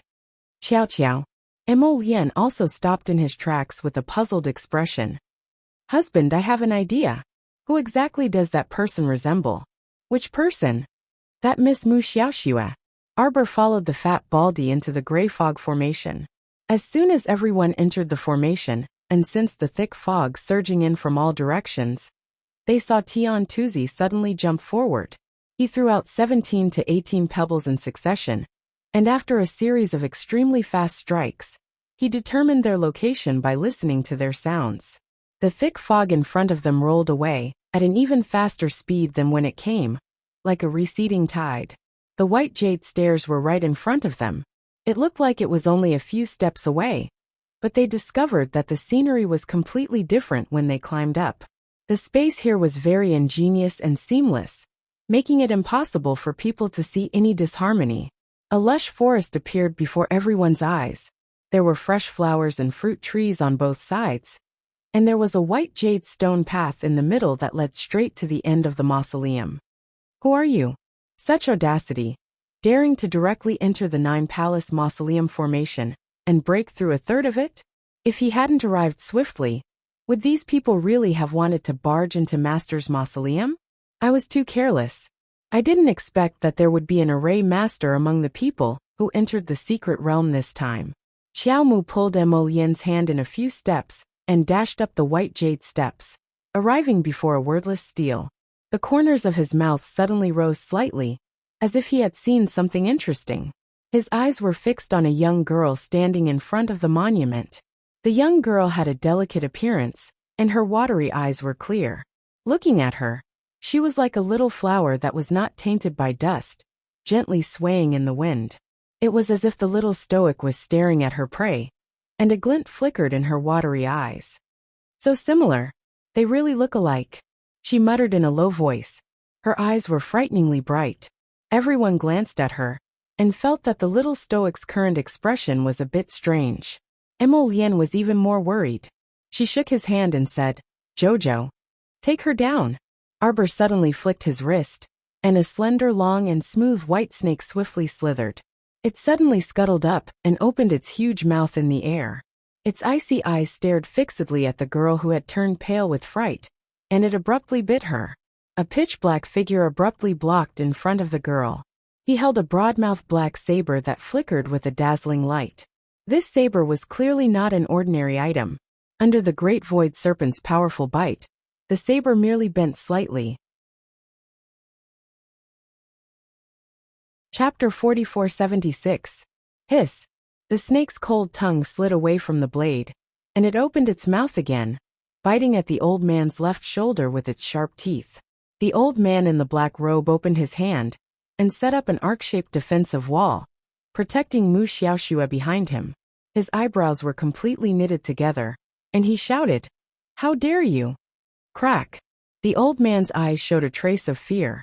He didn't expect that the defensive wall he set up with his own hands would have a crack the width of a finger after being bitten by the giant snake. He had never seen such a terrifying snake. No, there was definitely something wrong with this snake. "It's a sacred beast." A calm voice came from behind. "Get out of the way." Chi. The giant snake tilted its head, and a black smoke came out of its mouth. The golden crown on its head also tilted slightly with its movement. "Be careful." A few blue talismans flew in front of the old man in the black robe. With one block, the blue talismans were immediately riddled with holes in the black smoke, and completely lost their function and fell to the ground. "It's really easy to get all of these." Xiaomu's frigid voice abruptly rang out, and with a light flick of her sleeve, several hundred talismans flew out and formed a large circle, trapping the black-robed elder and the others inside the talisman matrix. The old man in the black robe's face was incomparably cold and dark. He slapped his palm over and hit the confinement talisman array, but was immediately bounced back and took a step back. "Elder Zhuang." Mu Xiaoxue's face was full of shock, and she hurriedly reached out to support the old man in the black robe. Arbor looked at them coldly through the confinement talisman array. His gaze swept across the faces of Mu Xiaoxue, Zhao Yi Guishuan, and the old man in the black robe. Finally, his gaze fell on the face of a pale-faced, gloomy-looking man in his late 20s to the right of Mu Xiaoxue. "Grand Talisman Master?" Arbor's mouth curved slightly. He leaped into the air and flew out of the confinement talisman array. Clusters of flames flickered in his eyes, and he stared coldly at the other party. "If you can take 3 of my talismans, I'll spare your life." The first talisman jumped out, emitting a trace of purple light. Seeing this, Luohi's pupils constricted slightly as he looked at the little girl in front of him in disbelief. The girl looked to be about the same age as the young miss, but she took out a purple talisman at this moment. This jade talisman flew towards him, and a thick talisman power immediately enveloped his body. This feeling was puppet runes? Luohi's eyes darkened, and he couldn't help but tighten his body instinctively. He immediately threw out several dispelling talismans from his sleeves. However, but it was useless. The purple light of the puppet charm suddenly disappeared into his body. Mu Xiaoxue cried out in fear. "Brother Luo!" Luohi's body trembled fiercely. Then he hurriedly slapped a mind-cleansing talisman on his head. Several times in a row, the mind-clearing talisman was sent into his mind one by one to resolve the sudden puppet curse. Luo he was naturally very surprised. He was actually unable to avoid that puppet talisman. In fact, he couldn't even solve it within a few minutes. If he couldn't unravel the puppet talisman within a quarter of an hour, then unfortunately, he would really be controlled by the puppet talisman. Of course, he couldn't let this happen. Luo He's face was filled with fury. He raised his head to look in Arbor's direction, and a malicious, cold light flashed through his eyes. Since he couldn't unravel this puppet talisman for the time being, then he could only completely kill this stoic-faced little girl in front of him, and use it to break this talisman spell. Chapter 4477. A cold glint flashed through this person's eyes. How could Arbor not see this clearly? Seeing that he was about to kill her, Arbor only curled her lips coldly, her eyes full of mockery. Little girl, you don't know that there's always someone better than you. Luo he sneered and suddenly flicked his fingers. Two talismans that also emitted a purple glow abruptly appeared in his hands. Arbor's eyes emitted a trace of mockery. She unhurriedly raised her hand and lightly patted herself. She then turned to wave her small hand at Mo Lian and Ma Shurchen, who were frowning slightly. Don't worry, watch the show. Prince Mo was a bit worried. After all, this great talisman caster in front of them didn't look weak in talisman power. However, the little stoic gestured at her to not worry, and turned to hook her finger at Luo He. Come. Life-seizing talismans look much more advanced than low-level Mystic Een talismans. Luo He's eyes turned, and a sneer surfaced on his lips. What a conceited little girl. Then try this life-seizing talisman. Let's see if the defensive purple talisman on your body can defend against my. Before he finished speaking, he had already flung out the life-seizing talisman in his hand. He had no intention of continuing to waste words with the little stoic. Two purple lights flew past, directly piercing through the air. Luo he sneered as he stared at Arbor, inwardly cursing. Damn girl. Do you think life-seizing talismans are so simple? This was a double life-seizing talisman that he had carved out with great difficulty after many years of practice. Even if she had a defensive talisman on her body, it was impossible for her to come out unscathed. Luo he stared at Arbor's pitch-black eyes that were as deep as a lake. His gaze suddenly fell between her brows, and he saw a faintly discernible golden light before disappearing from his sight. Luo He's heart immediately skipped a beat. He inexplicably felt like his heart was about to jump out of his chest. Luo He only felt his heart beating like a drum. Thump, thump, thump, thump. That sound was so loud that it almost ruptured his heart. No. Golden talisman. It was a sacred-grade golden talisman. The little stoic placed a sacred-grade golden talisman on her body just now. It wasn't a purple talisman, but a sacred-grade golden talisman. Furthermore, it didn't seem to be a pure defensive talisman. Double talisman. It was a double talisman. Yes, Luo He's heart skipped 18 beats as he couldn't help but roar out. Protect, Xiaoshui. He hurriedly turned around and cast a talisman in Mu Xiaoshui's direction, his brows furrowed. Mu Xiaoshui was shocked. The black-robed old man beside her quickly shook his arm and erected a defensive barrier around Mu Xiaoshui. In the blink of an eye, the two purple talismans that Luo He had shot out earlier had already arrived in front of Arbor. Purple light overflowed and talisman power flowed. However, a strange sneer brushed past the little stoic's lips. The little girl did not get hurt as she had expected. She raised her dark eyes and looked at Mu Xiaoshui coldly. Puchi. Two soft sounds were heard. Mu Xiaoshui and Luo He both spat out a mouthful of blood. Little junior sister. Zhao Yi and Gui Xuan were so shocked that their guts were about to burst. Zhao Yi even hugged his little junior sister and howled like he was wailing at a funeral. The little stoic's icy gaze swept over Mu Xiaoshui and Luo He. In the end, her gaze settled on Luo He, whose mouth was dripping with blood, and she mocked. What deep devotion! Luo He held back a mouthful of blood and opened his mouth to speak, but he truly couldn't endure it. He immediately spat out another mouthful of blood with a wah. Everyone's expressions changed drastically. Chapter 4478. Luohi, what's going on?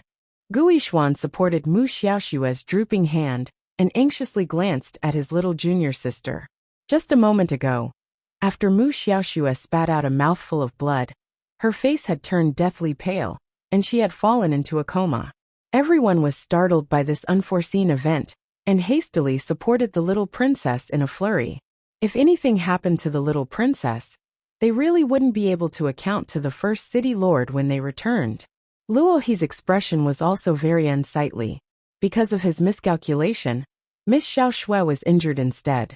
This made him feel somewhat embarrassed and disheveled. It's a substitute talisman. Luohi gnashed his teeth and cursed. She used a substitute talisman. He was careless and simply didn't see when the little stoic used that substitute talisman.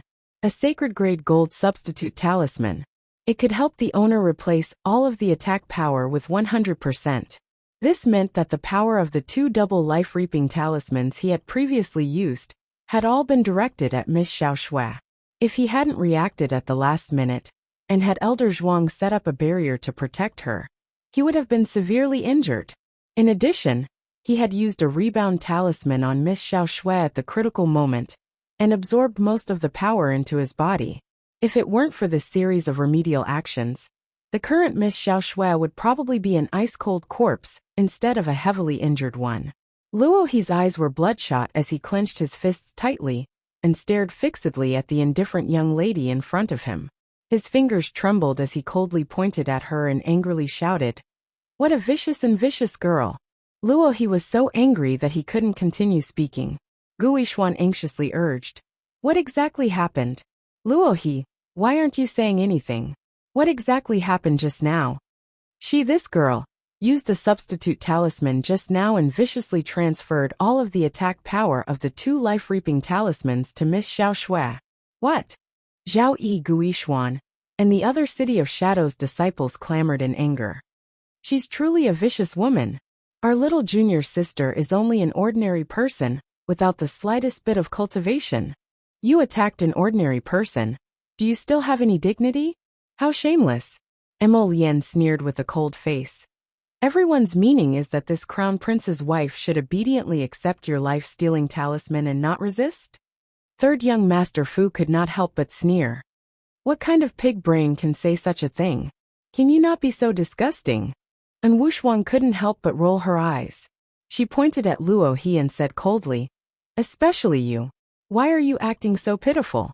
Master Talisman, you were the one who put the puppet talisman on the others, right? Why do you want to control those people? You can't deal with my sister-in-law now, so who can you blame? That's because you used too much talisman energy to control so many puppets." Luohi still wanted to say something, but a wave of qi and blood surged in his body, forcing him to shut his mouth and secretly adjust his breathing. "Don't change the topic." Gu Yishuan shouted angrily. "Arbor, you're becoming more and more immoral. Say it yourself. You attacked an ordinary and weak girl, who doesn't even have the strength to truss a chicken. Are you worthy of being addressed as Your Excellency? You're unruly and willful, bullying the weak." Chapter 4479. Bam! Gu Yishuan inexplicably found himself flying backward and landing heavily on the ground. When he fell to the ground, he was still a bit dazed, not knowing what had happened. He didn't even see clearly who had attacked him. He didn't see clearly, but Luohi and the black-robed Elder Zhuang, saw everything very clearly. The black-robed man who attacked them was still grinning at them, as if he wasn't angry at all. However, the mockery and ridicule in his eyes were as sharp and frightening as a tangible saber light. "You speak too much nonsense." The venerable peach blossom immortal smoothed out the creases on his sleeves, still grinning. However, his words didn't seem so friendly. "If you speak any more nonsense, this venerable one will take your lowly life." Only then did Gu Yishuan see clearly that the young man who attacked him had outstanding looks and looked very young. However, the other person only waved his sleeves and directly sent him flying out of the group. Even if he flattered his horse for 18 years, he probably still wouldn't be able to catch up to this long-distance attack technique in force. Gu Yishuan felt a deep sense of despair. How could there be such a huge difference between people? Lin Junior hastily went up and said with an apologetic smile. Ms. Misunderstanding. It really was a misunderstanding. Sister. Lin Miaoer stomped her feet. When she saw her sister fawning over the little stoic, she wanted to vomit for no reason. Even if their group wasn't the little stoic's match, they couldn't admit defeat like this. Lin Miaoer ignored her and went up to Arbor and the others to cup her hands. Crown Princess, it's fate that we met. There's no need for us to fight if we can talk things over nicely, right? I know you didn't mean it, and you didn't deliberately target little junior sister. Arbor shook his head and interrupted her icily. You're wrong. I did mean it. Everyone. Zhaoyi was furious as he tightly hugged his unconscious little junior sister in his arms. He bellowed at Xiaomu. You actually placed a substitute curse on a normal little girl? She's only 15 years old. She's still so young. Normally, she wouldn't even dare to step on an ant. Why are you treating her like this? Because, Arbor's dark eyes rolled, and his gaze fell on the unconscious Mu Xiaoxue. I want her to suffer a fate worse than death.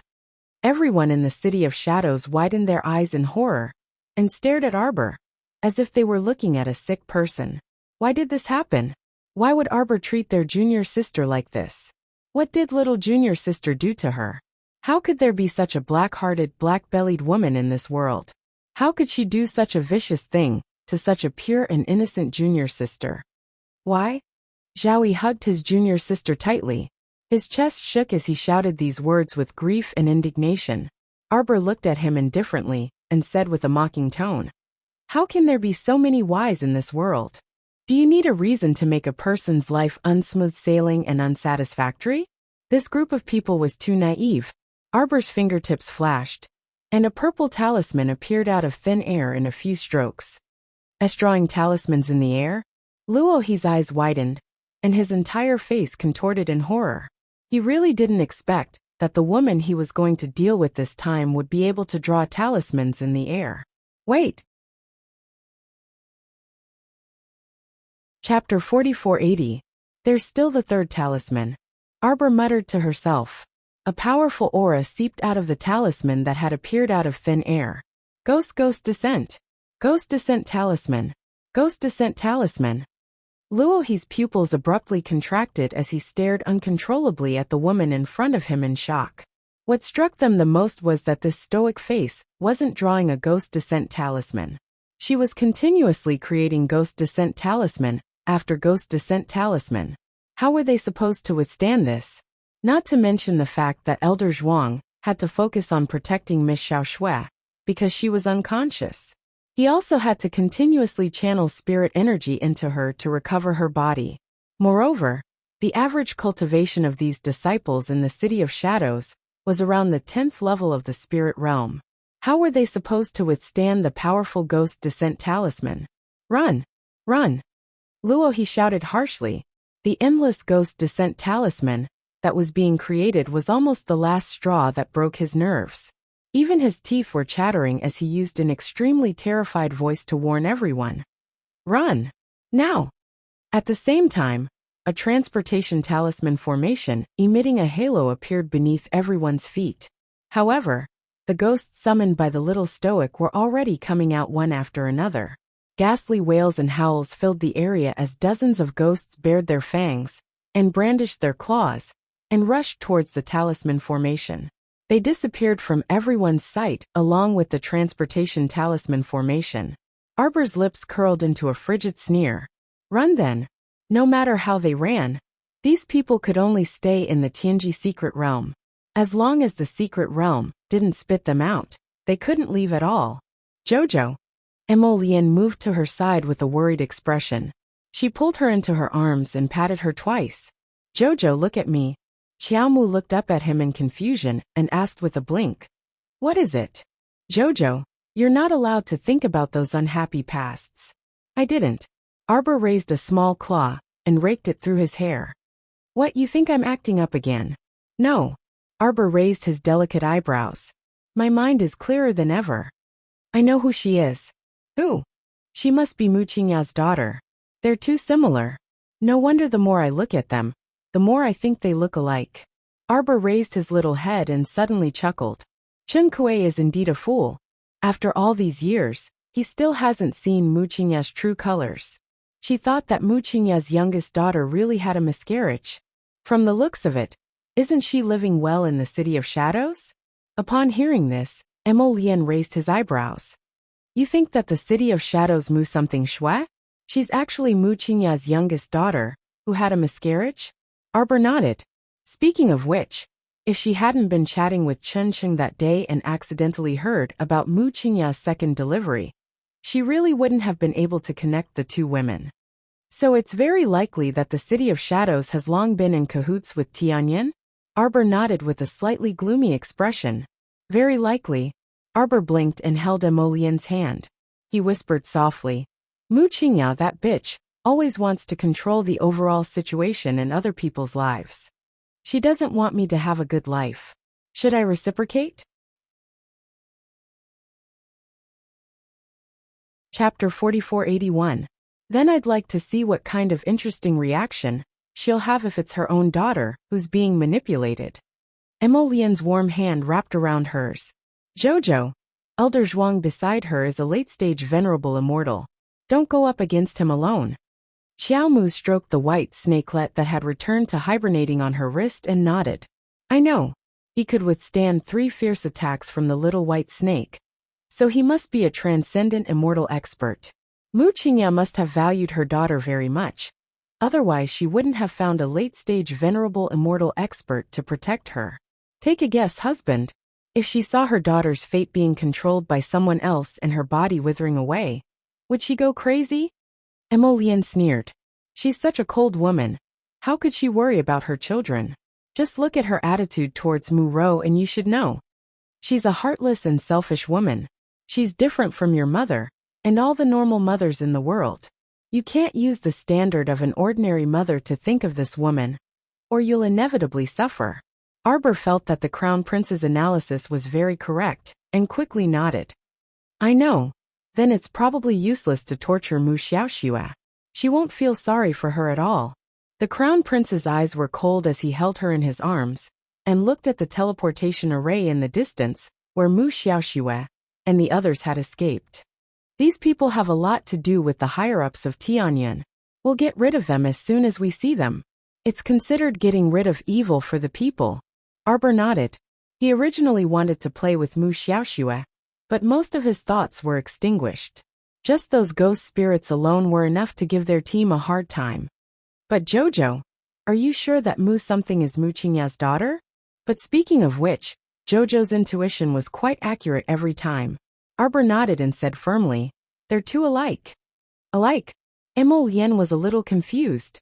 In fact, the little princess of the City of Shadows really didn't look like Mu Qingya at all in terms of appearance. The resemblance Jojo was referring to was a kind of spiritual resemblance, Emolian thought.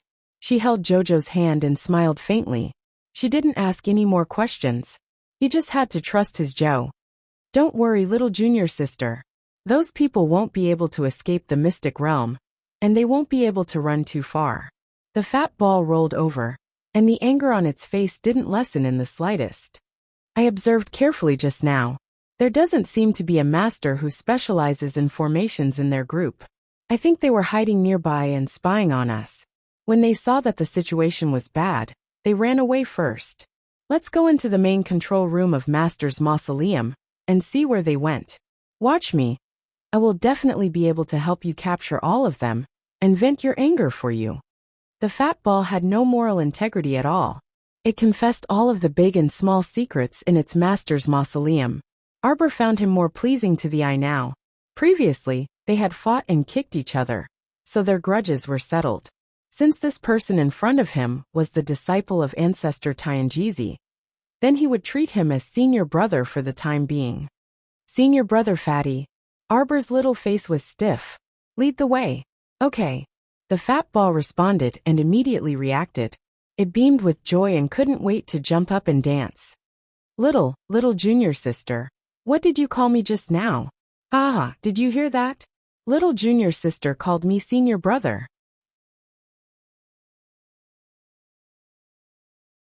Chapter 4482. Haha, did you hear that? Did you hear that? Everyone speechlessly looked at this idiot hopping around and poking people with his chubby fingers. The young masters gave him a cold look. Yet Princess Wuxia patted the fat ball's shoulder with great enthusiasm and lamented, "Don't forget to take a trip to the little treasury later." The fat ball nodded repeatedly, saying that he wouldn't forget. The group walked up the white jade stairs and arrived at the tombstone that didn't have a single word carved on it. The fat ball stepped forward with great familiarity and suddenly jumped around. He repeatedly struck the air with his palms. The air seemed to fluctuate rhythmically. Next to the blank tombstone, a small, floating door appeared out of thin air. "Come, come, everyone come in." The fat ball was the first to step through the small door, and the rest naturally followed in a single file. A spacious tomb passageway appeared in front of them. The domed ceiling hung high, and huge luminous pearls hung in rows on the ceiling and all around them. They illuminated the surroundings. 2 rows of display cabinets were arranged in 2 rows. Yes, display cabinets. As if flaunting one's wealth, there was a lifelike golem standing on each display cabinet, or a divine weapon, concealed weapon, mechanism diagram, and so on. There were sabers, swords, and battle halberds. There was a dazzling array of concealed weapons of all shapes and forms. It was as if they had set up a stall, and there was practically no end in sight. Arbor suddenly took out a messenger talisman and used a gold-beaded talisman pen to draw a few lines on it. Then he took out an image talisman and shone it everywhere. "Everyone, you're like a small vegetable farmer entering the city, shining everywhere, sending messages and taking images. What are you doing?" Everyone's thoughts were as follows. "Did you forget that you can refine this mystic realm? Do you still need to shine here and there? You can totally refine it for your own use." Arbor expressionlessly put away the gold-beaded talisman pen and continued walking forward with a rigid expression. Communicating with Duanyu, Emolian asked exasperatedly. Upon hearing His Majesty's name, Rongqing immediately perked up her ears and walked closer. The little stoic. "MHM. Tell him that there are a lot of hidden weapons here to blind his dog eyes." Emolian felt more and more speechless. "Don't you think this guy is a scammer? He clearly knows that others can't come, yet he still uses such a method to provoke others." The little stoic continued to utter an N. "Do you miss him?" the crown prince asked jealously. The little stoic didn't continue with an N, and only trotted forward with small steps. Just as Crown Prince Rong was about to speak, he heard the underworld province's crown prince say in a gruff voice, "What's there to think about? That guy might be trapped in the land of women and can't get out." Crown Prince Rong immediately retorted, "Nonsense. Your Majesty, please don't be too chaste." "Heh." Yeah, sneered. "I couldn't tell. With a body full of good looks, he was born a playboy. Why aren't you reading Duanyu's reply?" Prince Mo, who was quickly following behind his wife, suddenly asked in a jealous tone. "How did you know?" Arbor was a bit curious. She had already put away the jade messenger talisman, so she didn't even know that Duanyu had replied. Wasn't it strange that the crown prince actually knew? Prince Mo chuckled, but his eyes revealed a dangerous aura. "Because this guy also sent me a message. Lien, my chow misses me, ha ha ha ha ha." Was he asking for a beating? The little stoic silently took out her jade messenger talisman, and her eyes suddenly brightened. She was sleepy, sleepy, sleepy. Chapter 4483. Rong hastily chased after him and asked with a smile, How is it? How is it? Did His Majesty say anything?" "Your monarch is coming." Arbor placed the jade talisman in front of Rong's eyes to let him admire it. Rong instantly looked like the sky was about to collapse, and he actually stuttered. How could this be? Didn't he already pacify that guy before leaving? He already told him not to rush over first, and to wait at least half a year to stabilize the political situation before setting off on a long journey. What was Wu Yong doing? Why didn't he persuade him? Sir Jojo glanced at his expression and asked, "Is there some internal conflict in your Tsangzhou that needs to be resolved?" "It's not a big problem, but if it's not a big problem, why are you panicking?" The little stoic turned her small head and clenched her small fists. "Don't you know his character? Since he said he's coming, then the matter must have been resolved. So fast." Rong thought about it, and felt that the little crown princess's words were extremely reasonable. He should believe in his monarch. Although the monarch was usually unreliable, he was more reliable than anyone. When he was serious, they chatted and walked as they followed senior brother Fat Ball through a spacious tomb passageway and into a side anteroom. Junior sister, look. There's a pile of sparkling crystal cores and ores in this anteroom. Your clones moved all of them to the little treasury earlier. Fat Ball turned around and said to her with a chuckle. This guy led them on a stroll. While showing them around the tomb, he also couldn't stop nagging and explaining things to them. Something like there were originally 2 peerless pearls on the murals, but little junior sister's clones dug them away. Something like there was originally a level 15 spirit beast crystal core embedded in the mermaid lantern, but little junior sister's clones dug it out. Along the way, he nagged nonstop. Everyone behind him had long been thunderstruck by him. Only the little stoic maintained her stoic face with all her might, not batting an eyelid. Junior sister, here. Fat Ball led everyone into the main tomb chamber. All kinds of wickedly precious treasures hung on the stone walls around the tomb chamber, blinding everyone's eyes for a moment. Junior sister, this place was originally emptied by you. At first, Fat Ball even used your doppelgangers as a substitute, but as it spoke, it became interested and directly used you. You have no idea how diligent you are in moving. He moved a little bit a day, every day. Later on, I saw that Master's side was too empty. I had no choice but to sneak into your little treasury and move some of these things back. Arbor. Junior sister, are you particularly fond of these treasures? The Fat Ball opened its mouth with a simple and honest smile. Without waiting for Arbor to speak, Emo Lien and Yuan Shurchen retorted in unison. Nonsense. Arbor's mouth twitched. He coughed softly and said, let's pay respects to our ancestors first. He spoke a lot of nonsense along the way. Perhaps it was because he hadn't spoken to anyone for decades that he was extremely talkative. Oh. Fat Ball nodded with a chuckle and hastily led the little stoic to where the coffin was placed in the middle. Sir Jojo stopped in his tracks and raised his head slightly. He gazed at the pair of graceful jade statues in front of the coffin.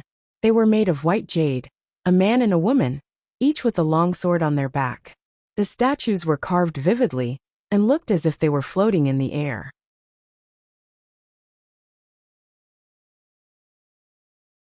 Chapter 4484. Incense shrines were set up in front of the 2 statues. Masteress, I've brought little junior sister to see you.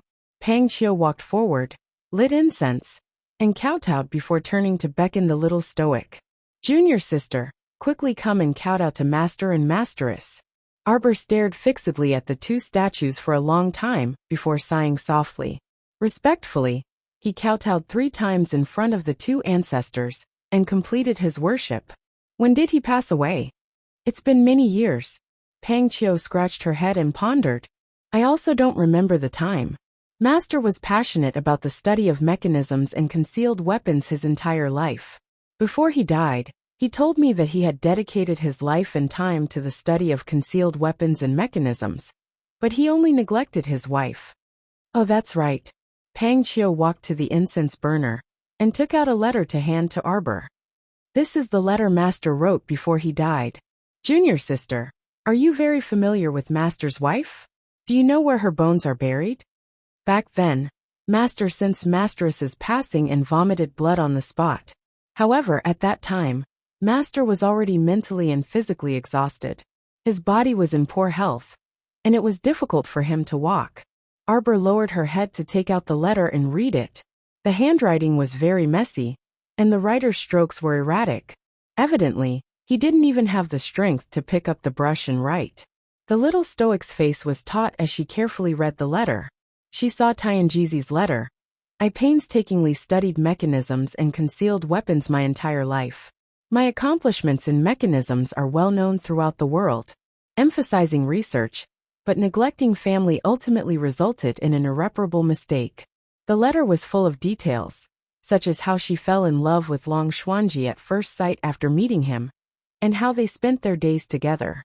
After getting married, one of them was devoted to the mountains and rivers, and liked to travel everywhere. The other stayed at home all day to do his academic research.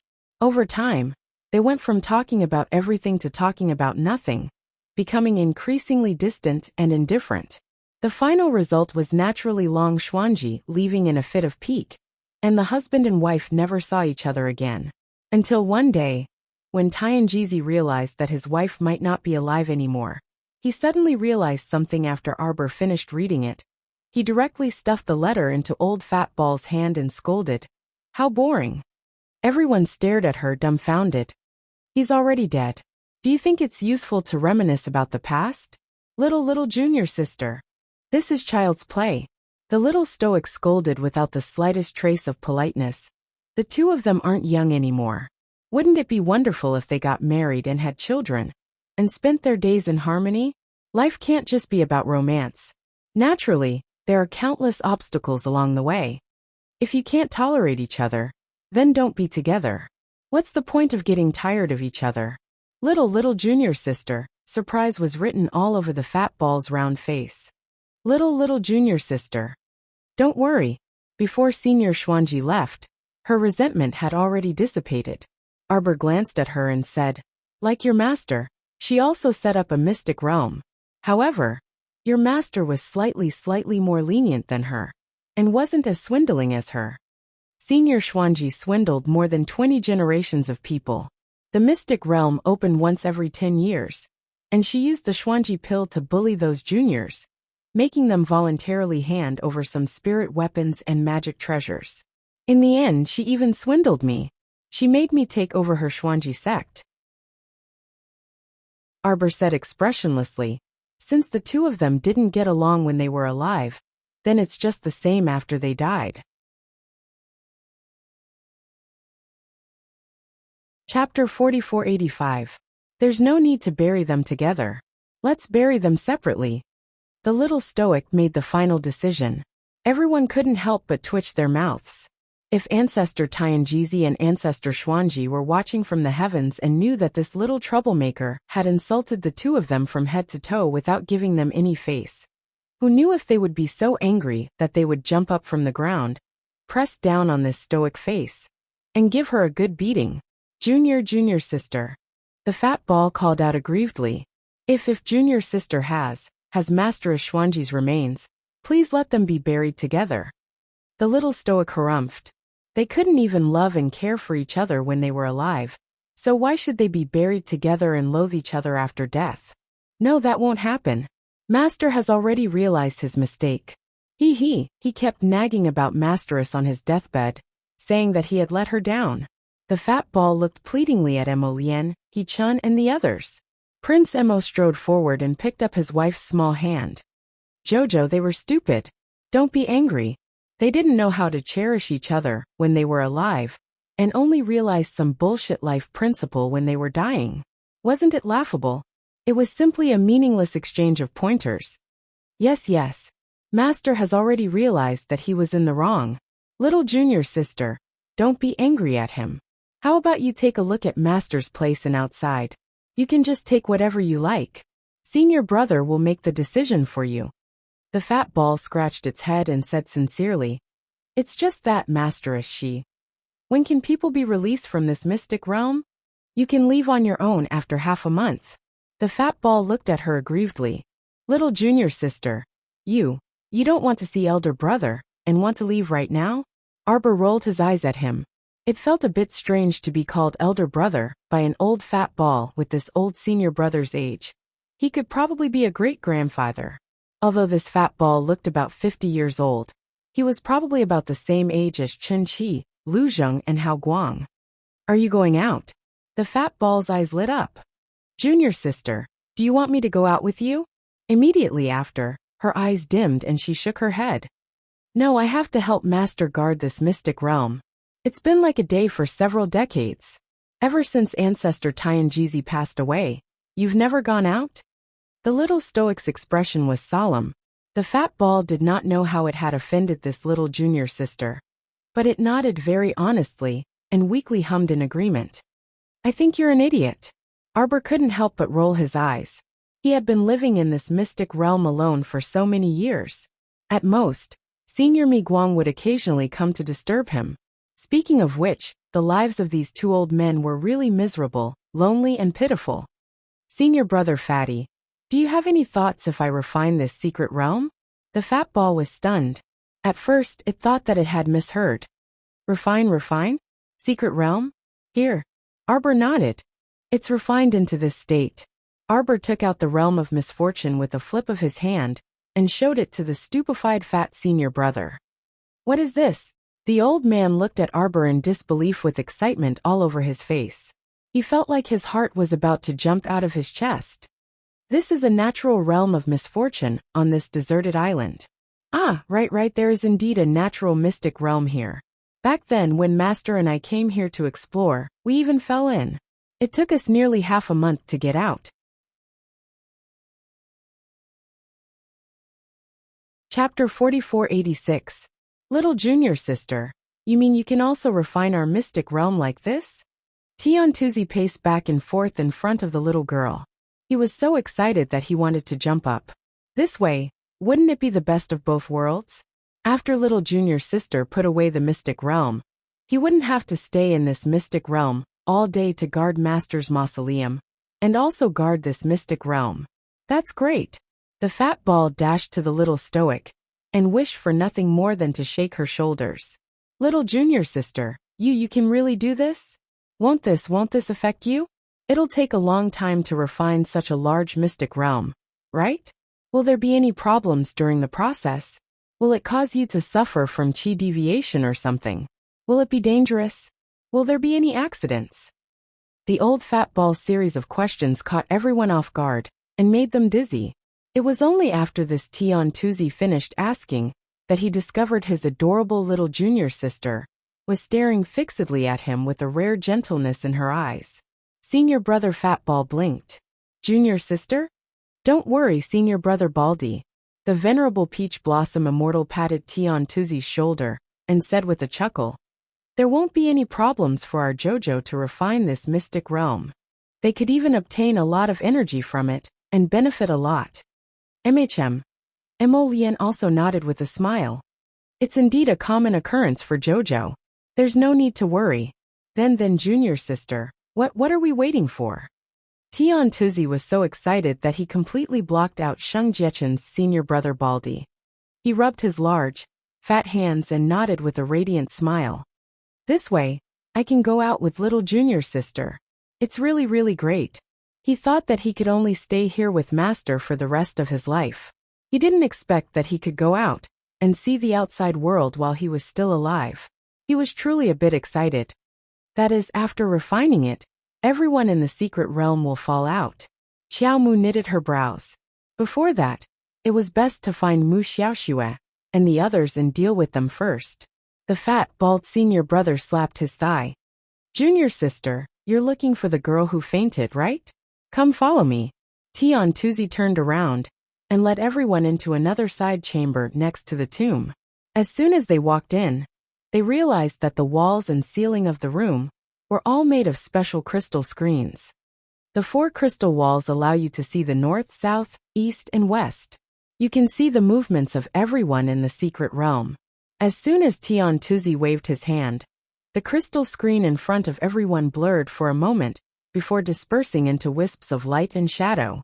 2 middle-aged men appeared on the screen, their eyes wide open and looking around vigilantly. Huifeng mining classmates line cut. The speed of the spirit horse was extremely fast, and they would arrive at the imperial capital of the Tsang Prefecture, the Phoenix Tharch city, within a few days. Do you know why His Majesty is so happy? Xiaoyi asked in a low voice while riding his horse. Ing, who was riding side by side, didn't have any extra expression on her cold face. She neither answered nor said anything. She completely treated Xiaoyi, who was beside her, as air.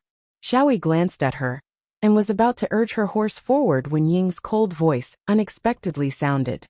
I advise you not to disturb him. Didn't you see that His Majesty was absent-minded? How could he be happy? Phoenix Tharch City was right in front of them. His Majesty must be hesitating and considering how to deal with the second prince and the third prince. The state's affairs were too troublesome. Chapter 4487. His Majesty, whom Shadow had conjectured to be troubled by state affairs, was currently laughing foolishly and daydreaming. What a joke, Emolien! That fool would definitely be fuming with rage when she saw his message. Ha ha ha ha ha. Anger him to death, anger him to death. Who asked him to shamelessly snatch Jojo? Humph. His Qiao Chuan had just messaged him, saying that they discovered an excellent mystic realm. It was old man Tianjizi's residence. There were concealed weapons everywhere in the mystic realm, and they were of all shapes and sizes. They were a dazzling array that would definitely suit his tastes. If there was a chance, how could he not pay a visit to a great master of concealed weapons like Tianjizi? Shaoyi still couldn't resist and coughed lightly on his horse. He called out quietly, "Your Majesty?" Or did His Majesty look like he was worried about state affairs? He was clearly laughing foolishly by himself, all right? That Shadow not only had a foul expression, but even his gaze wasn't very good. His Majesty's happy expression actually turned into deep worry in his eyes. It was truly baffling. Duanyu returned to his senses and absent-mindedly glanced at Shaoyi. "I heard that you got along quite well with Wui recently. Who did you hear that from?" Shaoyi was speechless. He glanced at his monarch and shook his head. "There's no such thing." Duanyu patted his shoulder. "No need to be embarrassed. We already heard them talk about it." "Shaoyi, what was with this inexplicable ominous premonition? I heard that when you pretended to be a boy toy in front of Wui, you did that and that with him?" Duanyu looked at him calmly and nodded. "Don't worry, we are an open-minded monarch. We normally won't trouble you guys too much, and we definitely won't get in your way." Shaoyi's eyes widened. "What was that?" "Your Majesty, explain it to me face to face. Speaking of which, we're about to reach the capital soon. Do you miss him a lot? Previously, Wui sent Miss Wu back to the city first. It was we who didn't think things through, and should have let you return with Wui." "No, Your Majesty." Shaoyi only felt like there was a lump of air stuck in his throat. He really wanted to spit at this young monarch's face. "What do you mean? What do you mean? Who wants that dead face?" Duanyu glanced at his beautiful subordinate and lamented regretfully. "We originally wanted to bestow you a few beauties as compensation, but it seems that it's not appropriate now. I didn't expect that you would actually make the act real. I'm very open-minded, so don't worry. I won't stand in your way." Duanyu blinked and threw down these words. He saw that his subordinate's complexion was alternating between green and red, as if he wasn't happy. He asked curiously, "What's wrong with you?" "Your Majesty, this subordinate wants to know who is so gossipy in front of you." Shaoyi gritted his teeth and asked almost word by word. "Your leader, Yi." Duanyu realized in hindsight and asked with a light cough. Could it be there's more to it than meets the eye? If Wui didn't pretend to be Rong Li, and you pretended to be his pet, then the two of you, before Duanyu could finish speaking, he saw Shaoyi turn his horse around and gallop towards Ying. "What's wrong with him?" Duanyu was speechless. Xiao Kezi said in a trembling voice, "I feel like I'm going to kill someone, Your Majesty." Duanyu pondered for a moment. "That's why I said don't spout nonsense normally. This person, seriously, how could he fabricate nonsense out of nothing?" "Your Majesty, the Duke of East Mountain's entourage has come to welcome you." "Okay." Duanyu nodded and urged his horse forward. "Have the Duke of East Mountain come over. We have something to say to him." Chapter 4488. Outside Phoenix Emperor City, the Duke of East Mountain Wu Heng had been waiting respectfully for a long time with tens of thousands of troops. When he heard that His Majesty summoned him, he naturally dismounted and hurried forward. Duanyu held the horsewhip in one hand and turned his head slightly to glance at the young man behind him. The Duke of East Mountain Wu Heng, whom we rely heavily on. This is the 8th young master of the Talisman patrician family Qi Rui. Everyone says that the 8th young master of the Qi family is almost demonic in his wisdom. Your Majesty is too kind. Your Majesty is too kind. The 8th young master of the Qi family and the Duke of East Mountain, Wu Heng, cupped their hands in salute and bluntly said that His Majesty was too kind. Duanyu glanced amiably at the Duke of East Mountain. "How are things?" "Your Majesty." The second prince and more than 700 of his henchmen were all arrested and imprisoned in Lulin Resort. There's really no news from Old Third? The Duke of East Mountain shook his head. How troublesome. Duan Yu massaged his temples. We are a bit tired from the bumpy journey. We will leave the interrogation to you and Little Eighth. Yes. Qi Rui and Wu Heng bowed. What has Old Third been doing recently? Still eating, drinking, and playing around? Duan Yu spurred his horse and left, leaving behind only a faint echo of his voice. Your Majesty, the third prince has been very well behaved recently. He barely leaves his residence, and only invites some reputable scholars to feasts and discuss poetry and painting. There's nothing out of the ordinary. Pfft. Duan Yu chuckled mockingly. He wants to play the pig to eat the tiger? We will completely turn him into a pig. Little Kezi. Oh no, he kept feeling that His Majesty had become very temperamental recently. The Duke of East Mountain turned and cupped his hands at the 8th young master of the Qi family. 8th young master, please help us with the interrogation. It's my duty. Qi Rui nodded with a smile. Please lead the way, Duke of East Mountain. Okay. The Duke of East Mountain gestured. The journey is a bit long, so let's discuss it on the way. This prince also has some matters to consult the 8th young master. You are too polite, Duke of East Mountain. The two of them mounted their horses and led the large group of people towards the Lulin courtyard. That night, Duan Yu summoned Prince Rui, Prince Li of the first rank, and Prince Lu. When my father was still alive, he often said that my uncle and my two granduncles were people that I could trust. Right now, we have a very troublesome matter that requires the three of you to make a decision. I'm sure the three of you have heard about what happened to Second Imperial Brother. Second Royal Brother sent 700 disciples to bury more than 300 heaven-piercing thunders on the 12 main roads that crisscrossed sovereign capital for 3 consecutive nights. It's said that this firearm was created by the Thousand Secrets Pavilion. I've heard that the master of the Thousand Secrets Pavilion is the power behind the second prince, one of the 3 great families of the Tsang province, the Ho clan. The expressions of Prince Rui and the others changed as they cursed. Ridiculous. The 3 of you. It's not that I don't want to spare second brother's life, but his actions this time have angered both man and God, and the heavens cannot tolerate it. If it weren't for left Prime Minister Wu Yong and the Duke of East Mountain, Wu Heng, discovering that something was amiss and secretly sending people to investigate and capture those 700 disciples overnight. Right now I'm afraid the entire Phoenix Emperor City would have been engulfed in a sea of fire. Millions of citizens would have lost their lives in this sea of fire. How many families would have lost their homes? And how many houses would have been burned to the ground? The hot-tempered Prince Lu slapped the small table in front of him. Preposterous. This child is simply deranged. If we don't punish him, how can the citizens be angered?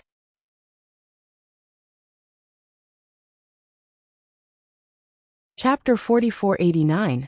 Prince Li of the first rank and Prince Rui nodded gravely and said in unison, if this matter is verified to be true, this prince will absolutely not tolerate it. Duan Yu raised his hand in salute and said faintly, on behalf of the entire city's citizens, we thank the 2 granduncles for their righteousness. A bolt of lightning split the pitch-black night. Giddy up. On the official road, a small team of about a dozen people was braving the howling winds and torrential rain to protect 2 carriages as they sped away. From time to time, the sound of weeping could be heard from inside the carriage, incessantly irritating. Don't cry. Outside the carriage, a young man viciously scolded. What's the use of crying at this point? Xiling, why are you so fierce? Your sister is also scared. A woman's choked voice came from inside the carriage. Scared? What's the use of being scared? I already told you guys not to do this. You said it was absolutely foolproof and would definitely succeed in one fell swoop. Ha. In the end, going to Luyu Pass was merely a smokescreen, waiting for you guys to dig a hole and jump in. How could he have such a stupid group of clansmen? If he wasn't implicated by them, why would he need to flee the city in the middle of the night? Now that His Majesty has returned with his men, I think we won't have long to live. You shut up. Another young man with a slightly calmer face scolded angrily. What's the use of you yelling now? If you have the time to spout nonsense, you might as well conserve your strength and quietly wait for the right opportunity. The Ho family is finished.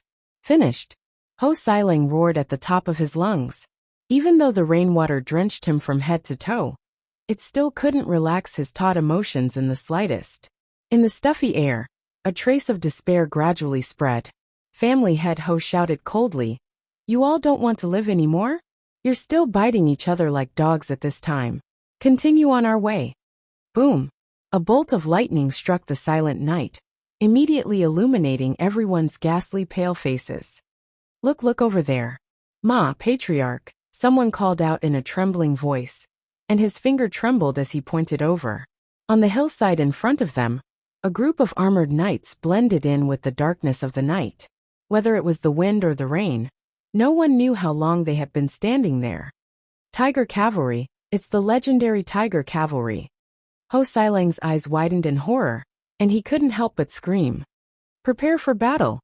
The Ho family's patriarch roared and raised one of his arms high, but it was hit by a heavy arrow. Caught off guard, the elderly head flipped off his horse and landed on the ground with a plop. In accordance with His Majesty the Emperor's verbal order, the Ho family conspired to create the heavenly thunder and colluded with the second prince to rebel. All of you are now being detained and awaiting trial. If there is any resistance, you will be killed on the spot. The neighing of the horses was intertwined with the sound of wind and rain. In just a moment, the sounds of fighting and crying could be heard. The next day, have you heard? The second prince's mansion and the Ho family were both raided. What's the matter? The higher-ups are keeping it a secret. I heard it's a big deal.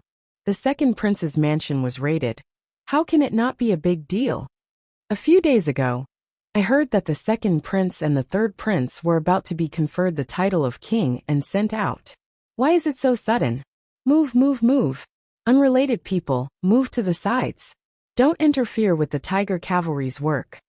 The person in the lead rode a tall black horse and held a long spear that flickered with a cold light.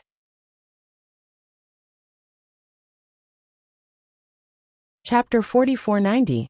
Behind them were 2 rows of soldiers who entered the city on horseback. Every soldier was wearing a half-masked tiger mask.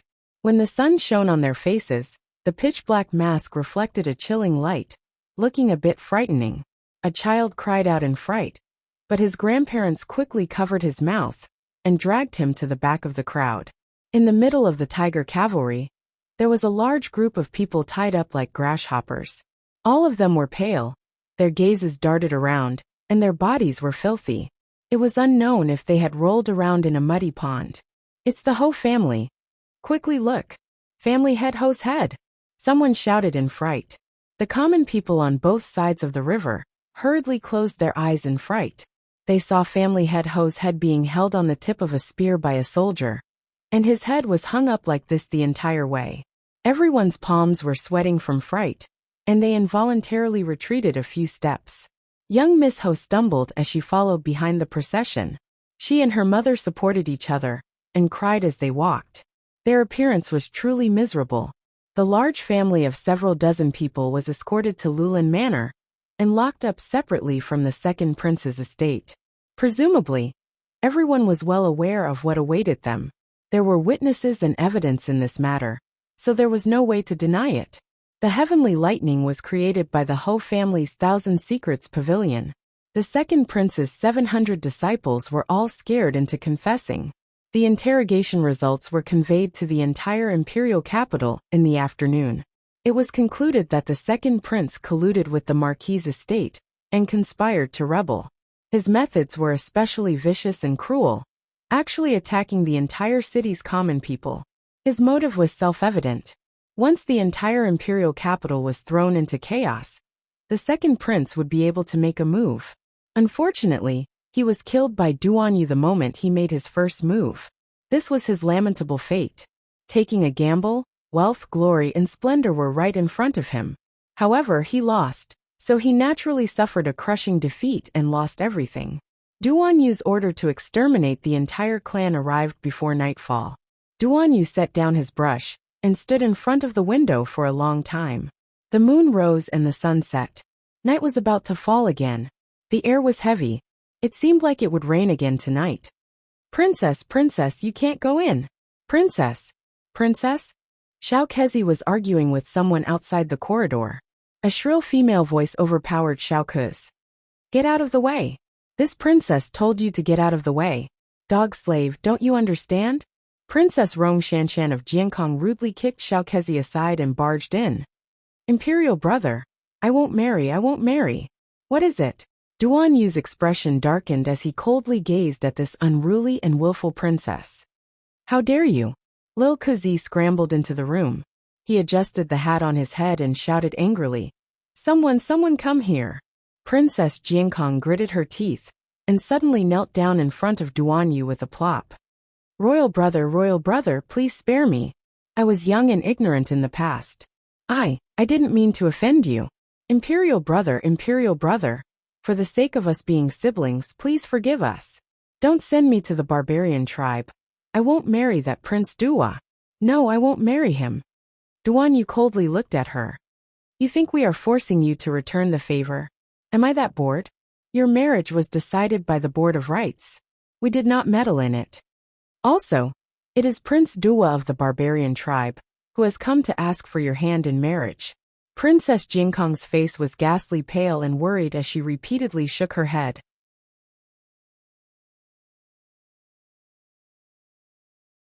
Chapter 4491. No, that's not it, royal brother. Princess Jiankong crawled several steps forward and threw herself in front of Duan Yu, sobbing uncontrollably. Royal brother. Withdraw the decree, royal brother. The imperial edict has already been issued, so how can it be trifled with? Duan Yu flatly refused, his eyes brimming with ruthlessness. Then I want to see royal mother. Princess Jiankong abruptly crawled up from the ground and shouted harshly with a contorted expression. Duan Yu even curled his lips mockingly. These days, your mother has been abstinent of desires, abstaining from meat, and reciting Buddhist scriptures for your deceased brother. If you want to go, just go. There's no need to inform us. Someone escort Jiankong out. Princess Jiankong was rudely dragged out by 2 guards and directly thrown out the door. Ing. Duan Yu coldly called out. A black figure instantly appeared behind him. Master, keep an eye on that person. Yes. Ing immediately nodded in understanding and turned to leave to carry out the order. Duan Yu's pitch-black eyes stared coldly outside the window for a long time, and he subconsciously rubbed his interspatial ring. Jiankong rushed out of Taiji Palace, only to discover that the rain outside was gradually increasing in intensity. Ever since the blood vessels in her left leg had permanently necrotized, she had to raise her left shoe when she walked, so her walking posture was very stiff. But even though it was raised, it was still bumpy when she walked, and one could see that she was limping when she walked fast. Jiankong staggered to Royal Mother's Rinchuan Palace, but she was stopped by the palace servants waiting outside. Impudent! Princess Jiankong angrily tightened her grip on the silk handkerchief in her hand. Ever since eldest brother passed away, mother had never summoned her alone. At this time, Jiankong was completely grasping at straws. She was too terrified, so she simply didn't think much about why mother would suddenly treat her coldly. Royal mother! Royal mother! Jiankong wailed mournfully, her every word like a cuckoo sobbing. Royal mother! Royal mother! Why don't you see a Ken? Jiankong! I am Jiankong, your daughter! Princess Jiankong knelt at the entrance of Rinchuan Palace and shouted in the pouring rain. Royal mother! Let me see Jiankong! Mother, royal mother! Who's making so much noise outside? Wang Shi had already gone to bed. When she heard the commotion outside the palace, she couldn't help but frown and sit up. A palace maid stepped forward to light the lamp and draped a thin coat over her. An obedient old mama stepped forward a few steps, lowered her head and said in a low voice, It's Princess Jiankong. The princess wants to see the Empress Dowager. Humph. A faint sneer appeared on the fake Empress Dowager's face. It's the middle of the night. Even if I don't rest, the other palace servants need to rest. What a silly child. What's the matter? Can't you talk about it tomorrow? Wang Shi's expression was indifferent. She raised her hand to fix her messy hair. Go and send her away. Yes. The old nanny bowed, turned around, picked up an oil paper umbrella, and hurried away. Wuxia watched as the old nanny left and calmed herself down. Then, she quickly walked to the window and opened it. As expected, a black shadow suddenly appeared at the window. Lording. Wuxia hurriedly bowed. What instructions does your majesty have for me?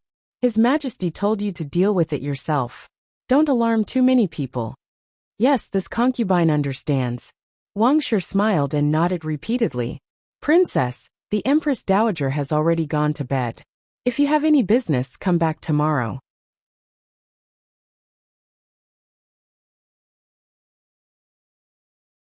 Chapter 4492. Where's Mi Hung? Where did Imperial Mother's senior royal maid Mi Hung go? Who are you? Why haven't I seen you before? That elderly nanny was unsmiling. This old servant was recently promoted by Her Majesty the Queen Dowager. As for that Aunt Mi you mentioned, she should have been transferred to another place. This old servant is also not clear about the specifics. Princess Jiankong was drenched from head to toe by the torrential rain, and her eyes were also soaked by the rain, making it difficult for her to open them. Her only conviction supported her as she tightly grabbed that elderly nanny's arm and cried, I just want to see Imperial Mother once. Can't I even see her once? I know Imperial Mother definitely has a way. Imperial Mother definitely won't let me marry that barbarian. I want to see Imperial Mother. I want to see. The elderly nanny heavily swatted away Princess Jiankong's drenched hand and said coldly with knitted brows, Princess, this old servant has already delivered the message. It's up to you whether you want to go or not. This old servant will withdraw first. Come back, come back. If she makes any more noise, gag her mouth and throw her out. Yes. You dare? You dare to treat me like this? Imperial Mother. Imperial Mother. I want to see Imperial Mother. Imperial Mother MMPH. MMPH. Imperial MMPH. So noisy. Wang Ne ordered people to close the doors and windows in disgust, and no longer paid attention to Princess Jiankong, who was being dragged away. She laid on the bed and maliciously thought, Empress Lu, Empress Lu, you probably never expected that your daughter would actually be sent to the barbarian gang for a political marriage. Even more so, you never expected that Princess Jiankong, who was clearly the daughter of the royal family, would one day fall into such a state of isolation and helplessness in the palace. She thought of Princess Jiankong, who had to suffer the wind and rain outside, and then thought of the 8 people in her family who died in vain. She tightly clutched her lapel and spat out each word viciously. Far from enough. We plan to make a trip to the River of Forgetfulness in a few days, Duan Yu said indifferently inside the royal study. During our absence, we will temporarily leave state affairs to Uncle, the Prince of Lu, to supervise. Beloved official Wu, Prince of East Mountain, you too will assist him well. Your Majesty. The dumbfounded uncle hastily looked up and said, although the second prince's matter is almost resolved, there are still many things. Duan Yu was expressionless. Furthermore, Your Majesty has only ascended the throne for a few days, and you want to leave the imperial city? That's not right. Duan Yu turned his peach blossom eyes and coolly glanced at the Duke of Lu, shoving back the latter's, you mustn't suggestion. It won't take long. Duan Yu replied indifferently, 10 days is enough for a round trip. Your Majesty, please reconsider. In the imperial study, a group of old officials who had been summoned cried out pitifully. Think thrice. She had already thought about it over and over again. There's no need to panic. The main purpose of this trip is to see how our battle team against the heavenly fate is doing. Duan Yu raised his hand to interrupt the official's words and said aloofly, reportedly, the River of Forgetfulness discovered a rare mystic realm treasure land. Qing has a good temper. I'm worried that he won't be able to win against the other two. When the chubby Prince Qing heard that it was related to his child, he immediately nodded and said, that's right. Our Qing's temperament is the best. If she were to be duped by the 2 crown princes of the Divine Prefecture's underworld province, she might end up being tricked. That's right. Duan Yu nodded repeatedly and gave the Prince Qing an approving look. Sure enough, This Uncle Prince Ching was one of their own. He understood the meaning of the song and immediately went along with it. Good.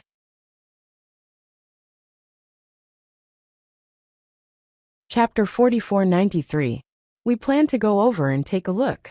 We will also bring along our Phoenix Emperor City's young talents and patrician family elites. Duan Yu patiently guided the courtiers in front of him. Dear courtiers, if there are any talents who wish to go together, you can quickly sign up. The old courtiers quickly looked up and asked in confusion. The River of Forgetfulness Mystic Realm? Is it really that rare? Rare. We received news that the Mystic Realm is littered with all kinds of divine weapons and magic treasures. We can casually pick one up and use it as a divine artifact to guard our residence. Haha, he was just teasing you. These must have already been taken by his Charles. Mystic Realm? What Mystic Realm? That was his Charles. You believed him, just because he said it was a mystic realm. No wonder you can only be our courtiers. In terms of intelligence and wisdom, none of you can compare to our resourceful us. The old courtier's eyes brightened. Your Majesty, if it's really that rare, then we can indeed make a trip. After all, everyone knew the character of those two from the Divine Province and the Underworld Province. They weren't good people. Vassal Prince Rong was a cultured, refined and modest gentleman. Perhaps those two would join hands to deal with him. It would be different if His Majesty went. His Majesty wasn't a good person. Either he would definitely be able to obtain a portion of the resources from those two. Nowadays, the world was difficult, and resources were hard to come by. Since they discovered such a rare mystic realm, then they naturally couldn't let the people of Tsangzhou return empty-handed. Everyone looked at each other. Alright, don't waste your breath. The Prince of Qing immediately made a decision.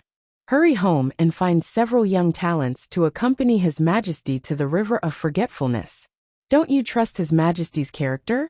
Since His Majesty said he would return within 10 days, then he will naturally return within 10 days. Everyone looked at each other in dismay. Prime Minister Wu couldn't help twitching his mouth. Why did he feel so untrustworthy? The old courtiers grumbled a few more times before following Prime Minister Wu out in a dawdling manner. Duan Yu instantly felt mentally tired. He sat down and drank a mouthful of cold tea before jumping up. Go. Tell them to submit the name list tonight and set off tomorrow. He didn't want to wait a moment longer. Prime Minister, do you think His Majesty is reliable? An old official who was on good terms with the Prime Minister could not help but quietly ask this question. The corner of Prime Minister Wu's mouth twitched slightly. Actually, he also felt that His Majesty was not very reliable. But if he was really reliable, he was really not someone ordinary people could compare to.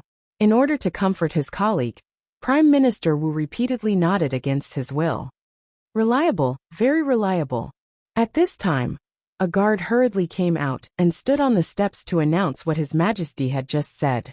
Everyone was speechless when they heard that. 3 minutes ago, in the imperial study, His Majesty was still looking at them and gently said, My beloved subjects, we plan to depart for the River of Forgetfulness in a few days. In the blink of an eye, the departure from a few days later had become tomorrow. Did he have to change so quickly? You're the great emperor of the Tsang Prefecture. Is it really okay to change your mind? When Lord Wu Yong saw his old colleague's doubtful gaze, he was instantly rendered speechless. Lord Wu, do you think that His Majesty might be? That official surreptitiously glanced around before inching closer to Wu Yong and whispering mysteriously. Bluffing us? Wu Yong really wanted to tell this colleague, it's extremely possible, old buddy. But for His Majesty's sake, Prime Minister Wu still shook his head resolutely. No.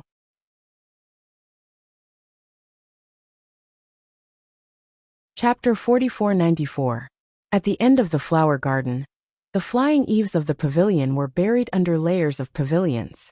The golden-red setting sun lazily shone on a corner of the pavilion, reflecting on the pale face of a young girl in the pavilion. Is he here? Have you prepared everything?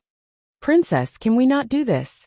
The little palace maid pinched the corner of her clothes, and her voice was so panicked that she was about to cry. I only have this last chance to fight for my life. If he doesn't want to be accused of forcing his own sister to death right after ascending the throne, he should withdraw the order. Princess Jiankong clenched her pale fist and shouted harshly. She would never marry that stinky barbarian tribe man. That Prince Yuhua, she had seen him from afar. He looked rough and talked like a broken gong. From beginning to end, there was nothing that could satisfy her. He was a barbarian through and through. Why did he come to Zhangzhou to ask for her hand in marriage? She was Princess Jiankong, the beautiful and charming princess. How could she follow that barbarian and go to his whatever tribe? Princess. The little palace maid nervously pinched the corner of her clothes and rubbed it hard. His Majesty has already issued the imperial edict, so he definitely won't withdraw it. Princess, please don't do this. If you do this servant will be implicated and die. Now in the palace, who doesn't know that His Majesty is not to be trifled with? Princess Jiankong was simply playing with fire. If she really angered His Majesty the Emperor, everything would be irreparable. I don't care. Princess Jiankong shouted coldly. She reached out and pinched the little palace maid's arm. She stared at her with a gloomy gaze and pressed on step by step, repeatedly shouting, "Is it now that even you won't listen to me? Even you want to betray me? Do you really want to go and spread the news, saying that I'm faking my death here, saying that ha ha ha." A light laugh suddenly interrupted Princess Jiankong's chattering curses. Princess Jiankong suddenly turned her head. A pair of red eyes stared unwaveringly at the young girl, who walked in with light and soft steps. "Hey, isn't this my good sister Princess Jiankong? I haven't seen you for a few days, and you've made yourself look so pathetic." Rong Yuhu took a few steps forward with a grin, and reached out to pick up a strand of Princess Jiankong's hair, clicking his tongue. "Seventh elder sister, what's wrong with you? How did you lose so much weight? If the Empress Dowager saw you, she would be very distressed." "Rong Yuhu, what are you trying to do?" Princess Jiankong abruptly pushed her hand away and said in a threatening manner. "What? Do you think that this princess is in dire straits now that even you, a lowly palace maid's lowly child, can rush forward and step on this princess? This princess is telling you, no matter how destitute I am still Empress Lu's child. I am the son of the main wife, and he was just the son of a lowly servant. What do you have to compete with me?" As soon as Rong Shanshan finished speaking, she was slapped hard on the face. "Princess," the little palace maid behind her exclaimed. Rong Shanshan's eyes were almost on fire and filled with blood. She turned her head inch by inch and coldly stared at the woman with the corners of her mouth slightly raised. She raised one hand high, but before she could slap it back, it was caught by Rong Yuhu. "Rong Shanshan, do you think that you're still the high and mighty Princess Jiankong?" Rong Yuhu put her left hand behind her back. "You want to make a move on me with your little skills?"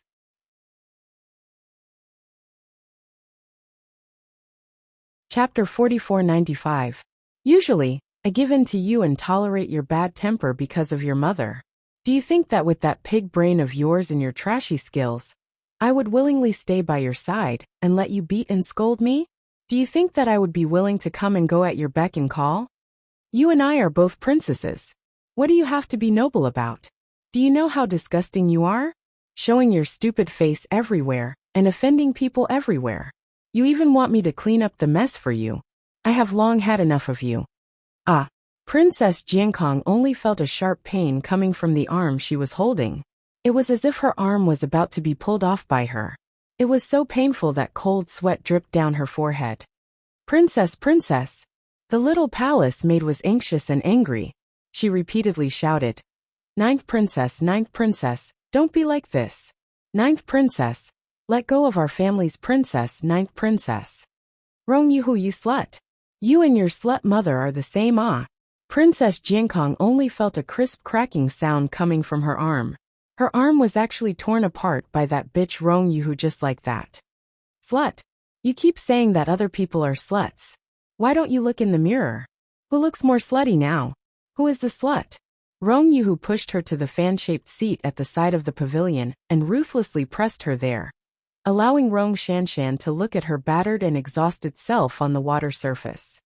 "Just because you were born of the Empress, since you were young, you relied on your identity to bully and humiliate others everywhere. Have you ever thought that there would be a day when you would lose your power and influence like today? That you would live like a dog like now? Ah! Princess Jiankong's head was pressed down by her 5 fingers. She had no choice but to lean over and look at her reflection on the water surface. I guess you still don't understand how you ended up in such a miserable state, right? Rong Yuhu seemed to have thought of something interesting and couldn't help but chuckle out loud. That idiot brother of yours fought for power with his majesty and ended up dying a violent death on the spot. Even a shrewd person like your mother doesn't dare to do anything that goes against his majesty. She only dares to hide in Rinchuan Palace all day, eating vegetarian and praying to Buddha. Why are you so stupid? You actually want to ask your mother for help? Do you think that His Majesty will let you go on account of your sibling relationship? Do you think His Majesty is like me? When I was young, even if my favorite little snowball was killed by you, I didn't dare to say anything. I only dared to hold its body, secretly hid in a corner of the cold garden, cried for a whole night, and finally buried it. His Majesty found it hard to tolerate you back in Flat Mountain Town. Rong Yuhu pressed her face firmly and took out a blueprint from his bosom, as if he was presenting a treasure. He handed it over to Rong Shanshan. Look, what is this? Do you still recognize him? Obviously, Rong Yuhu didn't expect Rong Shanshan to answer and continued excitedly. Isn't the woman in the painting very beautiful? Look, do you recognize this ferret? Princess! The young palace maid cried out in alarm. She wanted to rush forward, but was stopped by several palace maids beside Rong Yuhu.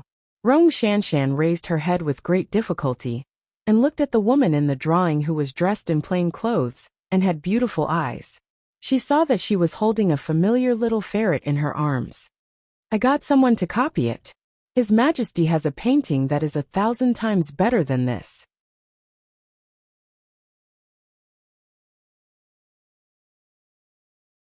Chapter 4496. His Majesty's painting of this woman looks like she's about to walk out of a painting. It's many times more realistic than this. Rong Yuhu clicked her tongue and put away the painting in her hand. I saw that you were so stupid, so I came over to give you a few pointers. Do you think you can still wait for His Majesty today? Let me tell you, His Majesty went to Lulin Courtyard. The second prince and his group are detained there. What do you think he's doing there? Rong Yuhu smiled wickedly. Now you understand. His Majesty doesn't care about your life or death. If you die, he'll marry your memorial tablet over. Whether you're alive or dead, you can't change your fate. Ha ha ha ha ha. Rong Yuhu couldn't help but laugh wildly when she thought of this. Even the hand holding Rong Shanshan loosened a little. Princess Jiankong trembled all over and was finally able to prop herself up. She looked at her pitiful 9th sister, who had always followed her, as if she was looking at a stranger. This 9th sister had never dared to speak loudly in front of her. She had always been willing to be beaten and scolded. She didn't expect that she could be so crazy now. Rong Yuhu Yu. Rong Shanshan tightly clutched the fan-shaped chair behind her, her eyes revealing a severe expression. You dare to insult the first daughter of the Empress, you still don't understand? Rong Yuhu suddenly roared, shocking all the palace maids present. Even Rong Shanshan was startled by her. You are at the end of your road. Rong Yuhu pointed at her shoulder and poked and prodded. His Majesty doesn't want to see you at all, so he wants to send you far away to the wilderness. As she spoke, she giggled again and pushed Rong Shanshan down on the chair. She turned her head and called for the others to leave. Walking out of the pavilion, Rong Yuhu's footsteps paused, and she spoke coldly without turning her head. Stop acting. His Majesty won't return to the palace today, and he doesn't want to see you at all. Tomorrow morning, he will head to the Wang River. As for you, obediently follow that big black bear prince to the wilderness, ha ha ha ha. Rong Shanshan sat paralyzed in the pavilion, her eyes blank for a moment. Princess! The little palace maid couldn't help but call her twice. Rong Shanshan abruptly pushed her away and stood up. She stumbled and slammed into a pillar at the side. Princess! Rong Yuhu's personal palace maid couldn't help but look back. The sound of crying and clamoring could be heard. and she could faintly hear the palace maid's heart-wrenching screams of "Princess! Princess, will something happen over there? Didn't I say just now?" Rong Yu curled his lips. Even if Rong Shanshan dies, the memorial tablet has to be married over. Besides, how could Rong Shanshan be willing to die? Her lips curved into a sly smile. "Princess, was the painting you mentioned just now really painted by His Majesty? Did you send someone to copy it?" A little palace maid about 12 or 13 years old could not help but ask softly. Rong Yu's personal maid turned around and glared at her. "Don't talk nonsense. How is that possible?" Rong Yu pursed his lips and smiled. "It was just a coincidence." She then took out the painting from her sleeve and glanced at it. "The woman in the painting has a great background." "Oh." Rong Yu didn't say anything else. Instead, she pursed her lips and smiled, putting the painting back into her sleeve.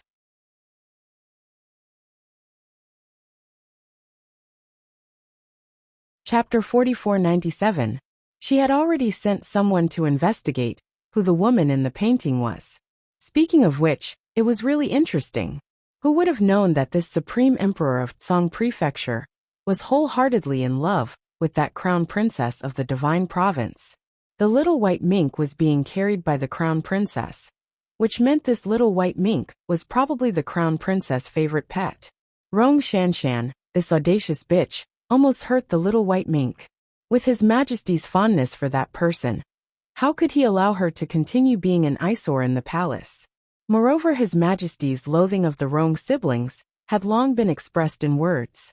Now that the Lu family had fallen, the monkeys had scattered, and Queen Dowager Lu was scared out of her wits and didn't dare to meddle in matters.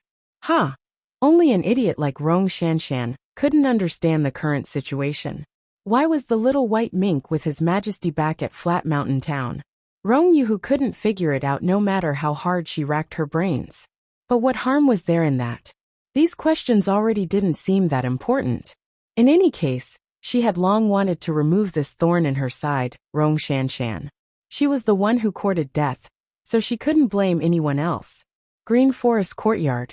The second prince sat uneasily on the stone stool, swaying left and right as if something was poking at his butt. He couldn't sit still at all. His Majesty has arrived. The junior eunuch's shrill voice immediately caused the frightened second prince to jump up. He turned around in trepidation and saw a tall and elegant figure slowly walking into the pavilion built by the water. The willows outside the pavilion were thin, and the fragrance of lotus flowers lingered in the air. It was a beautiful scene. However, the second prince was drenched in cold and hot sweat. He was sweating profusely and did not even dare to raise his head. This subject greets your Majesty." The second prince suddenly threw himself to the ground and cried out tearfully. This subject deserves 10,000 deaths. I regret, I shouldn't have listened to the Ho family's slander and did such a thing that is worse than pigs and dogs. Your Majesty, spare me, spare me. Second royal brother, why are you so nervous? Duan Yu chuckled as he helped the second prince up and gently pressed him onto the stone stool. The second prince's body stiffened, and he found it hard to speak. He only felt that the hand on his shoulder was bone-chillingly cold, as if it had come from hell. It was a ghostly hand made of white bones. The second prince trembled like a sieve. Duan Yu patted him with a chuckle. Why are you so scared? Second imperial brother. The second prince wished for nothing more than to weakly slide to the ground. He barely propped himself up and exchanged a glance with Duan Yu. She only felt that the young man's peach blossom eyes were filled with a cold and heartless intent. He thought to himself that a young man from a lower star region had changed a lot during this period of time. Back then, this person wouldn't be like this. Just by sitting across from him, he could make people's hair stand on end. Could people really change so much? Have some tea, second royal brother. Duan Yu smiled faintly as he pushed a cup of warm tea in front of the second prince. The second prince stared at that cup of tea and knelt on the ground in fright. He repeatedly kowtowed and begged for mercy. Your Majesty, your Majesty. This subject deserves 10,000 deaths, but please spare me on account of royal father. Second royal brother, what are you panicking for? Did you think that we poisoned your tea? Duan Yu smiled faintly, and looked up at the person, who was brought in from outside the waterside pavilion. Second Imperial brother, look who's here.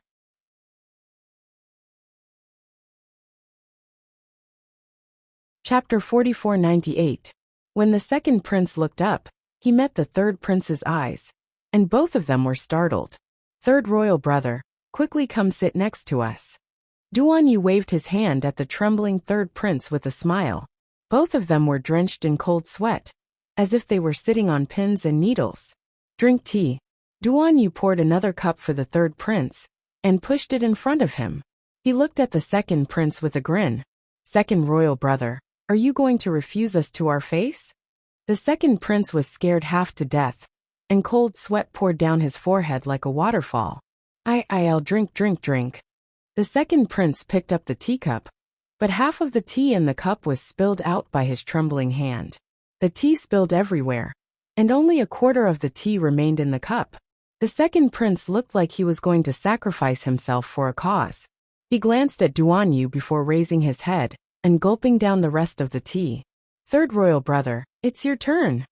Duan Yu pointed at the tea in front of the third prince. Your Majesty, second royal brother's rebellion has nothing to do with me. You can't wrongly accuse this official without any basis.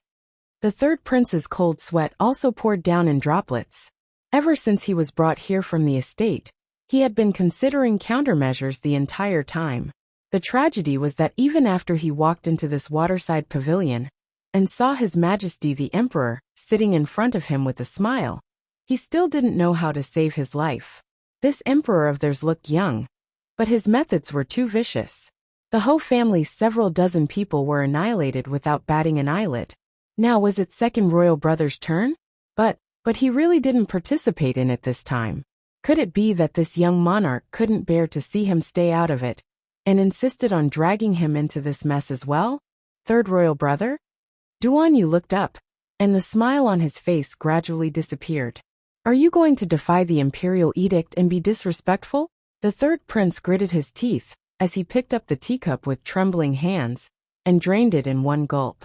He put down the teacup heavily, and when he looked up, he saw that the monarch had suddenly changed into a smile. His handsome face was filled with gentleness. That's right. He smiled and turned to look at the second prince, who was drenched in cold sweat. Second brother, you have committed a grave sin. Even I cannot forgive you. There were more than 700 of your followers. I thought they were all instigated by you, so I killed a few of their leaders. The rest were exiled to the land of thorns by me. When the second prince and the third prince heard this, they couldn't help but tremble. What kind of place was the land of thorns? That would be hell. Other than the endless desert and desolation, there were only thorns all over the ground. There were no other plants, no flowers, no food, no water.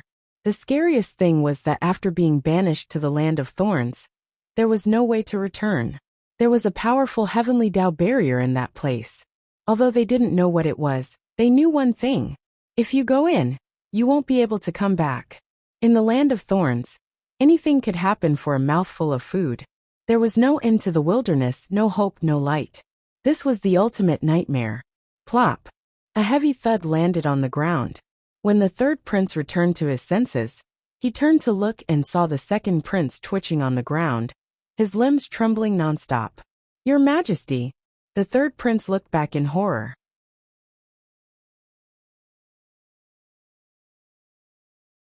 Chapter 4499. Colluding with the Ho family to privately build large batches of lightning bolts. Acting out of selfishness, he conspired to destroy Phoenix Emperor City's 12 main roads. We grant him an intact corpse. Duan Yu fiddled with the cup in his hand before suddenly smiling at the third prince. Third royal brother, we will be leaving the capital tomorrow. The third prince's entire body abruptly turned cold, and a chill emerged from the depths of his bones. Old Second took advantage of the fact that he was leaving the capital for Luyu Pass to secretly play some underhanded tricks.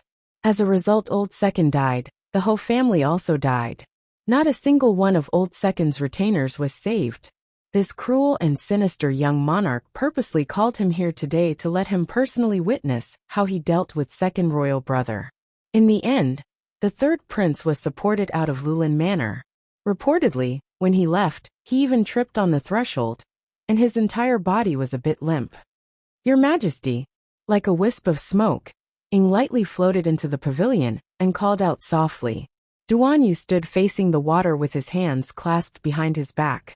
His gaze landed on the clear water in the pond, and he didn't turn around even when he heard Ying's call. Ying lowered his head and continued. News came from the palace that Princess Jiankong died just now. She died from touching a pillar. Duan Yu slowly turned around and stared coldly at Ying as he slowly reached out his hand. Ying quickly walked up and presented a communication jade talisman with both hands. He lowered his head and continued. Xiao sent the news.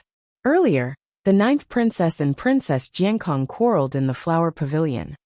Princess Jiankong suddenly touched the pillar, and the royal maids didn't react in time. She probably didn't react herself either. Duan Yu curled his lips, and his voice was endlessly cold. She originally thought that someone would catch her, but who knew that she really touched the pillar?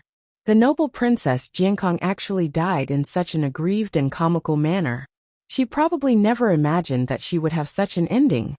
With the 9th princess's cultivation, if she wanted to save her, she could. Ying coughed lightly and said. Xiao also said that the 9th princess secretly hid a painting. What painting? Ying took out a painting and bowed to hand it to Duan Yu. The latter reached out to take it, and a harsh glint flitted across his eyes after a glance. He angrily said, What kind of mess is this painting? The painting shattered into pieces, falling down like snow. Your Majesty, what about agreeing to the marriage alliance between the barbarian tribe and Kawa? Duan Yu was expressionless, but his voice was cynical. There are so many princesses in the current dynasty. Just randomly pick one and send it over. His voice paused slightly. From what we see, Rong Yuhu should be the one. He's so scheming and likes to put on airs all the time. I heard that the Prince of Nuwa has many concubines. Send her over, and let her get along with the prince's wives and concubines. Yes, Ying answered in a low voice. Seeing that she's done so many things, I'm sure she wants to replace you. I'll definitely be happy. Is that so? Your Majesty, are you sure? Find 2 shadow guards to follow her.